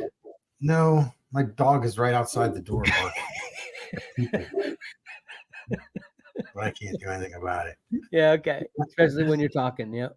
Yeah. So we've got Mike Mignola, Matt Wagner, and Duncan Fegredo on covers for the variants there. Those are cool. Yep. So I've definitely pre-ordered this. Anything Jeff Lemire puts out, especially Black Hammer. I really like that world that he built. Yeah. This one, I put this next one up thinking that I wouldn't get to cover it because I figured Patrick would, but he's not on the show today. But we've got Hell, Ink, and Water, the art of Mike Mignola. Oh, very cool. Now, this comes out October 16th. It's going to run you $39.99 or $40. I think this is it's hardcover, 64 pages. Now, what's different, I think this has been previously released, but this version has 31 new watercolor pieces in it. Ah. So that's substantial. It's not just, 3, 4, 5. Yeah, it's a whole other book. Yeah. Yeah. Right. There's so much added material. So if you're a Mike Mignola fan, this is definitely up your alley. And I would not be surprised if Patrick doesn't have this pre-order. Right. Yeah, me too. Yeah. I'm sure he already has the other edition. Yeah. Okay. It's a little out of my price range. All right. Well, with your priorities, you can afford $40. You got priorities, though. Yeah, it's definitely. Yeah, when I say it, it's definitely. Yeah, right. like this. I need to get this. We've got Vampiro Rockabilly Apocalypse. Oh man, what Number the 1. heck? This is a 5-issue miniseries from Massive. This comes out October 16th. They're going to run you $4.99, and it's like nuns, guns, demons, blood, and plenty of barbecue. I mean, if you're a fan of any of those, I'm guessing this is going to be off the chains, just insane. It looks. It says mask. It says masked comics, though. It's Massive. I don't know. Massive, I think, is part of the Whatnot thing, so that might be an imprint. Okay. It's weird. I guess it's just however people can get the books out. Yeah. There are some variants here as well. Julio Guerra, Diego Simone, and El Terrorifico, Dr. Napalm. That's a mouthful there. That guy went the opposite direction of the jock type. Yeah. He's got like 4 names, and none of them are real. El Terrorifico, Dr. Terrorifico. There you go. Thank you. He can only write horror books with that name, though, or he can only do horror art with that name. And that's my favorite cover. It is pretty cool. It is pretty cool. Kind of got the movie, the classic look. Yeah. All right. So I know we've been ignoring them, so let's get to some superhero stuff. Wolverine Deep Cut number 4. This is the last issue. 4-issue series. Edgar Salazar is the artist, interior artist. Philip Tan did the covers, which I really love Philip Tan's work. So at least we get some covers. I wish he would have done the interiors, but at least we get some covers. And once again, obviously Chris Claremont writing. I did a review of issue 1 a few episodes back. Yeah, and I loved it. I can't wait to read issue 2, which I think is in my box. I haven't picked up my books for a bit. Okay. So if you're watching this, Troy, I'll be there soon. So there we go. The final issue of that series. And then we've got Battle Action number 1 and number 2. What? Those look awesome. I know. They're awesome except for that cover price. So, but I think they're oversized. $7.99. Daggum. $8 a piece. 2 issues in October. We have issue 1 and 2 come out October 20th and then October 30th. And I mean, Garth Ennis and Brian K. Vaughan writing. I had these. I was going to pre-order these, but I was kind of turned off by that cover price. I'm trying to really limit how much I spend every month. Are they at least double sized? You know? Yeah, I think. I didn't write page counts down, but the size of the book. I think the size of the book is larger, and I think it's going to have a greater, probably like a 48-page count. Man, a lot of these books going for an old school look now. That's for sure. Yep. But these take place the final year of World War II. I think is probably one of the storylines going through it. I imagine the different writers have kind of different stories. But I may end up getting these anyway when they come out because I'll bite the bullet. They look awesome. You got to make sure you use your points to get them cheaper or something. Yeah. Yeah. Next up, these are exciting, and I really want. I think I pre-ordered these. We've got Absolute Batman number 1, Absolute Superman number 1, and Absolute Wonder Woman number 1. These are the Jim Lee cardstock variants. October 9th. These, since they're cardstock, these are all going to run you $5.99. I don't know if this is the way we're going to get them, or if they're actually going to be inked and colored. I don't know. I haven't seen anything. It's like, which way I'd love to see them inked and colored, but I also love Jim Lee's pencils. Yeah, exactly. So I don't know which way I'd rather have these. I'm thinking because it's more unique, I'd prefer them like this. Yeah, like this. Yeah, they're awesome. Be so cool with like a matte finish, like the gloss matte.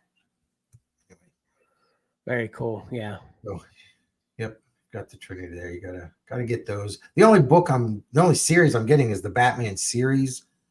And I always said I'm gonna stop getting books for the covers, but you're right. Then they keep coming out with awesome covers. They do. These Jim Lee covers. You gotta take new Jim Lee stuff when you can.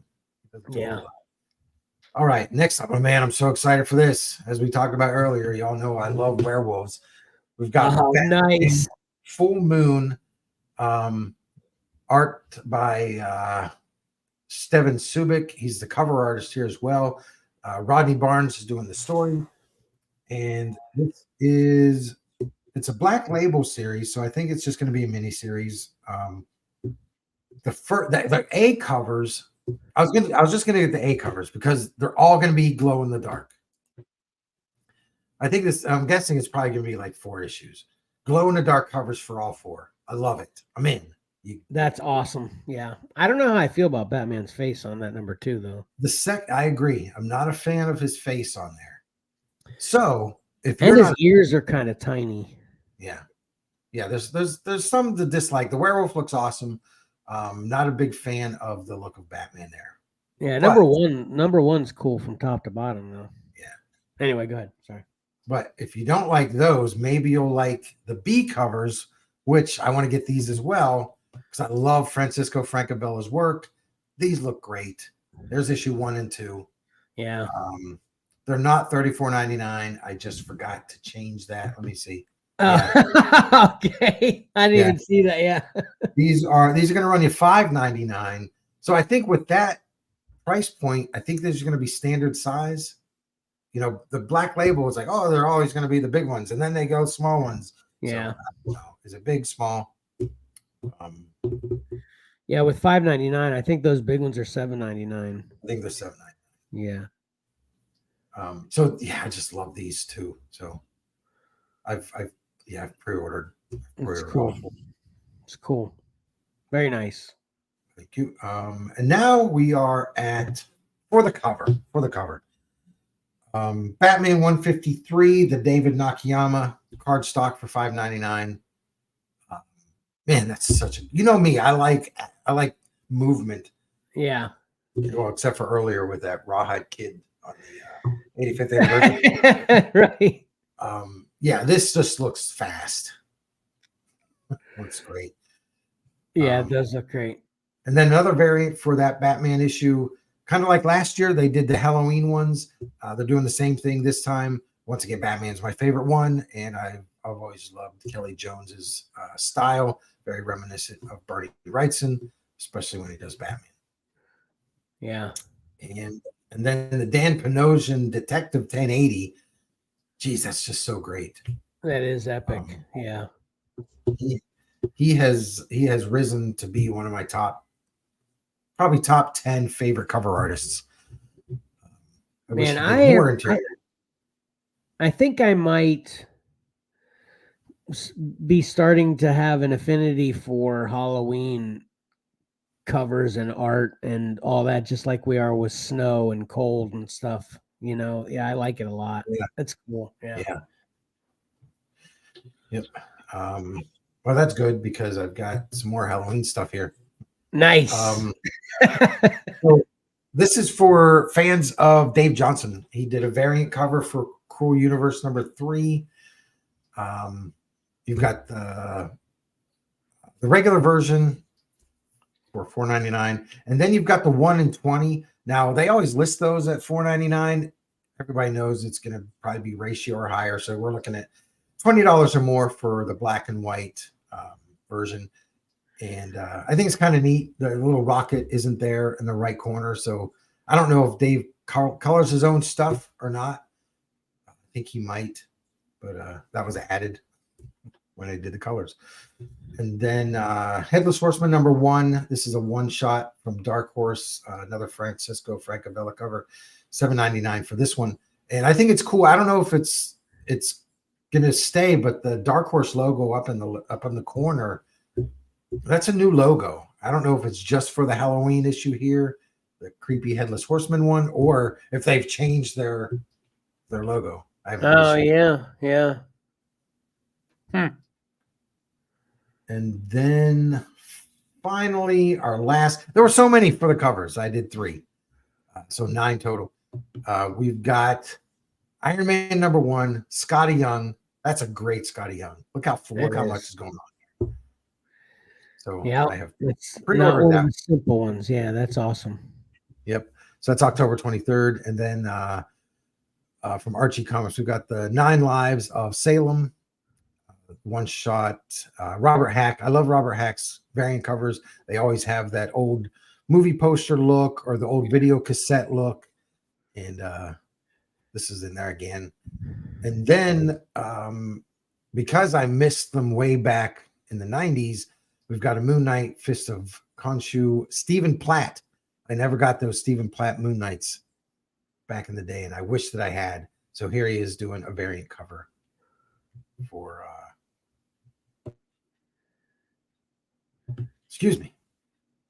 for #1. That's awesome. Yeah, those are all awesome. Yeah.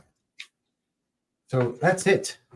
That is a real quick rundown of some stuff that I find awesome. that was awesome, Mike. I think it's better when you and Patrick do, because then we get more superhero stuff. I know that I'm not as much a superhero as you guys. So, well, you know, it's it was a perfect fit for today's show. So great job. Yeah, thanks.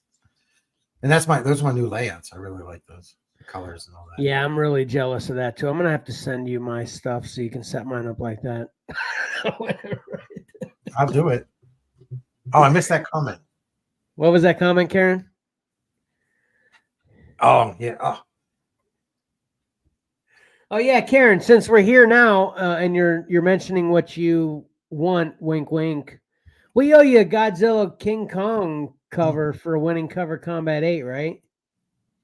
They're at Xcellar.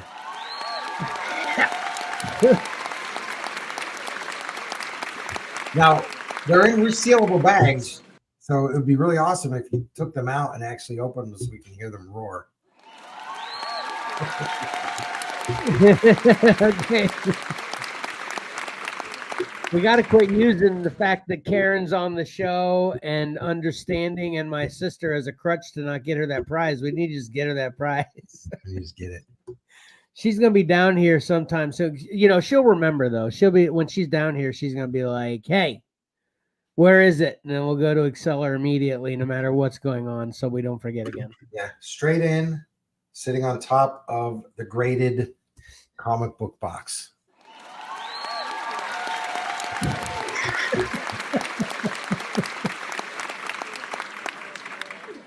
All right, cool. Seriously, I'm not just that was great, Mike. That was really great, man. I don't even want to do previous previews again because that was so awesome. I don't think I can do anything, come up with anything as cool as all that. That was awesome. Nice spot fill in with us missing collectibles on the horizon this week. So yeah, hope everything's going well with Pat, so we can definitely have him on the next show. Oh, I have to get mine. Oh, yeah. I have to get mine. While I show this intro, go grab one. Because here we go to get this all wrapped up.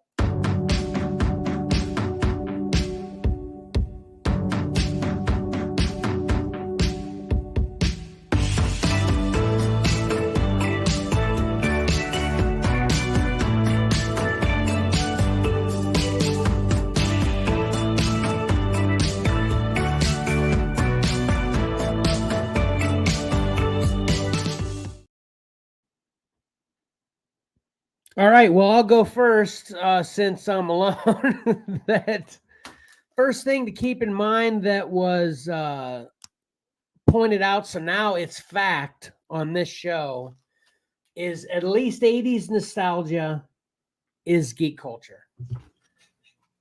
Oh, you're wearing your Baltimore Comic Con shirt. Cora's down here to see the blind box stuff. Okay, hey, Cora. Yeah. Did you hear my first show recap while I was waiting? I did not. I was upstairs. That now we've established it's fact because of this episode that 80s nostalgia is geek culture. Yes. Yeah. All it takes is somebody saying it.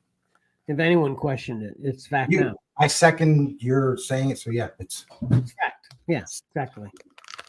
All right, so I got another one of these. I kind of teased this before. This is the Marvel Nano Metal Fig Minis. They put out singles. Karen's commenting, I was watching your informative comedy and fun show. Oh, it's so funny. That's how slow I read. I didn't get to the end of that sentence, so I read it like it was good, but then it nailed a disappointment at the end saying she took no notes. So that's Karen. Did you at least bring your blind bag of something to open? You can do it ceremonially in the background. She got one? She got one. Nice. I can't hardly see that, but anyway. All right. So what you do first? The cat. How many are you going to do first of all? One. Okay. I thought I had 5. I have 4. Oh, Karen, we didn't tell you. Sorry. It must have been on one of those episodes you weren't around. We decided that the show recaps can get kind of stale. So I'm actually going to design an intro at some point for a new segment, the blind bag opening recap, basically, where we just kind of chat about the show while we open a blind bag, so we don't have no specific pressure. So mine is open. What are you opening first of all, Mike? Okay. So mine is this. What's that say? Chinese, I don't know. Is that a cat in a matchbook? Yes, it is. Okay. What do they call this? Cat Peak Matchbook Blind Box. Collectible item. This is not a toy blind box. One of these 4 styles in this package randomly Yeah, so it's a cat in a matchbook. That's hilarious. Told you. They're kind of odd. That's awesome. Okay. Well, as I mentioned,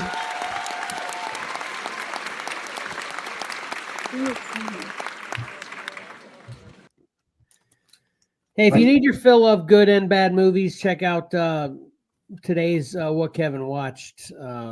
Land of the Bad is awesome. Atlas is bad. And Trap is interesting. So I got my little guy in a little packaging. All right. This is just par for the course. Like you and Patrick are always the superhero guys, and I come with this thing. I come with a cat. Yeah. Yeah, I want to see what'd you take out of the box? I took out the constructions. Oh, is it like actually in the Matchbox? You don't know what it is?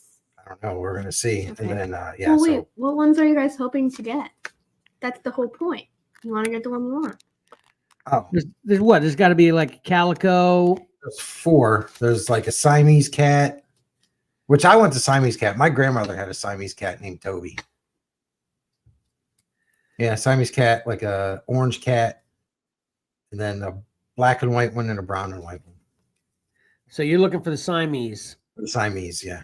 I don't know which minifig I'm missing. Let's see which one I get. Boom. Drax. Drax. Drax. Drast. What Drax? How do you say it? Anyway, I'm trying to complain because I already have this one. So Drax. Drat. Drax. Maybe it's a different one though. Yeah, I know. That's some pretty cool. That might be a different paint job though. Yeah, maybe. Looks cool. Anyway, not bad. Nope. It's for $4.99. No, I'm just kidding. There we go. So this is kind of cool. That is cool. I'm gonna make sure I get it up.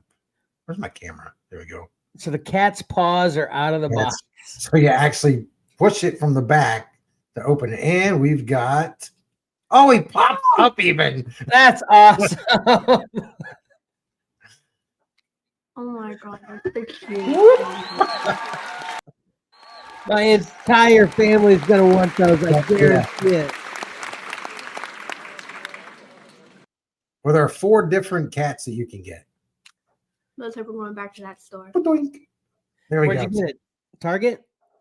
No. What was it?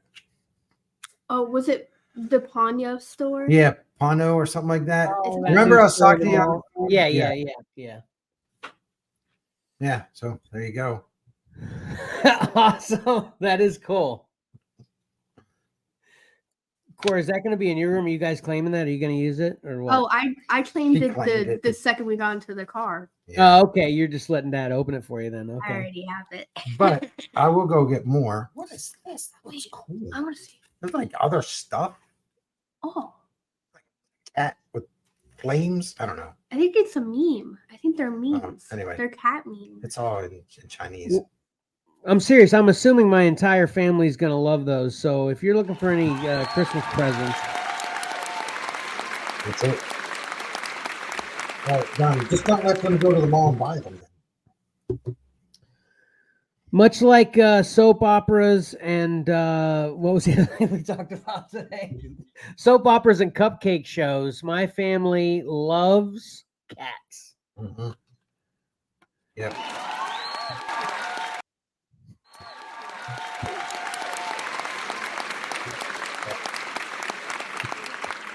Did you have any recap to intermingle with that blind opening?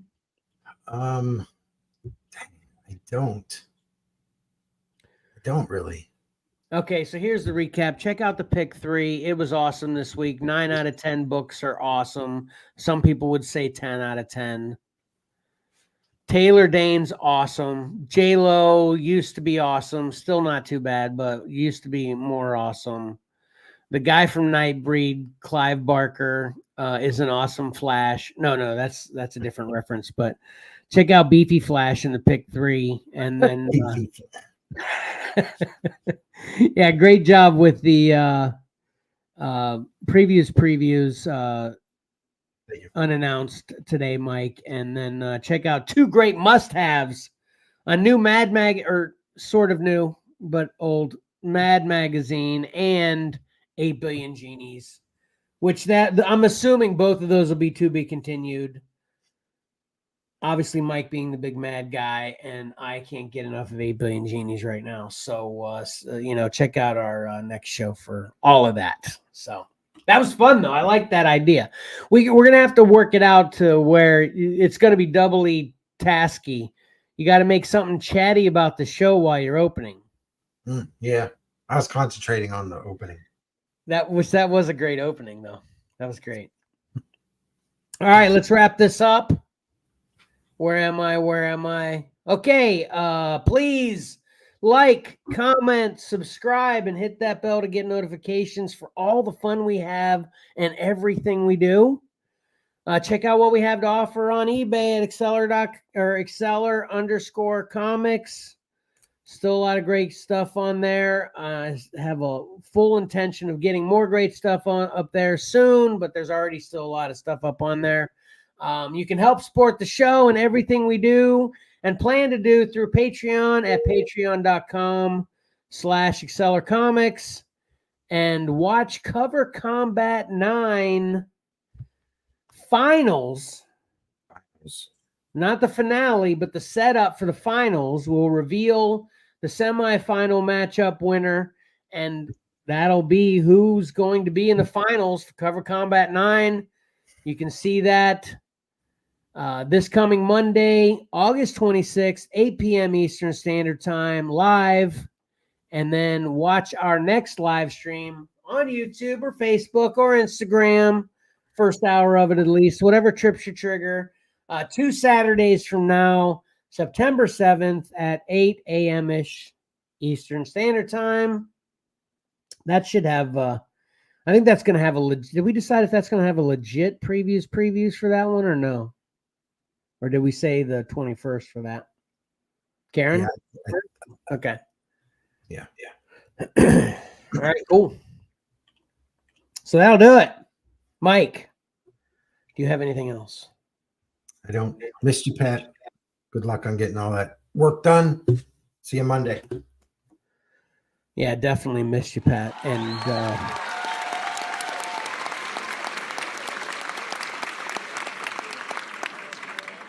thank you, Karen. Great show today. And this is the closing that I am good at. Watch me butcher it now, though. Until next time, don't forget, appreciating great art is awesome. And reading a great story is a lot of fun. So why not pick up a comic book and do both? Xcellar out.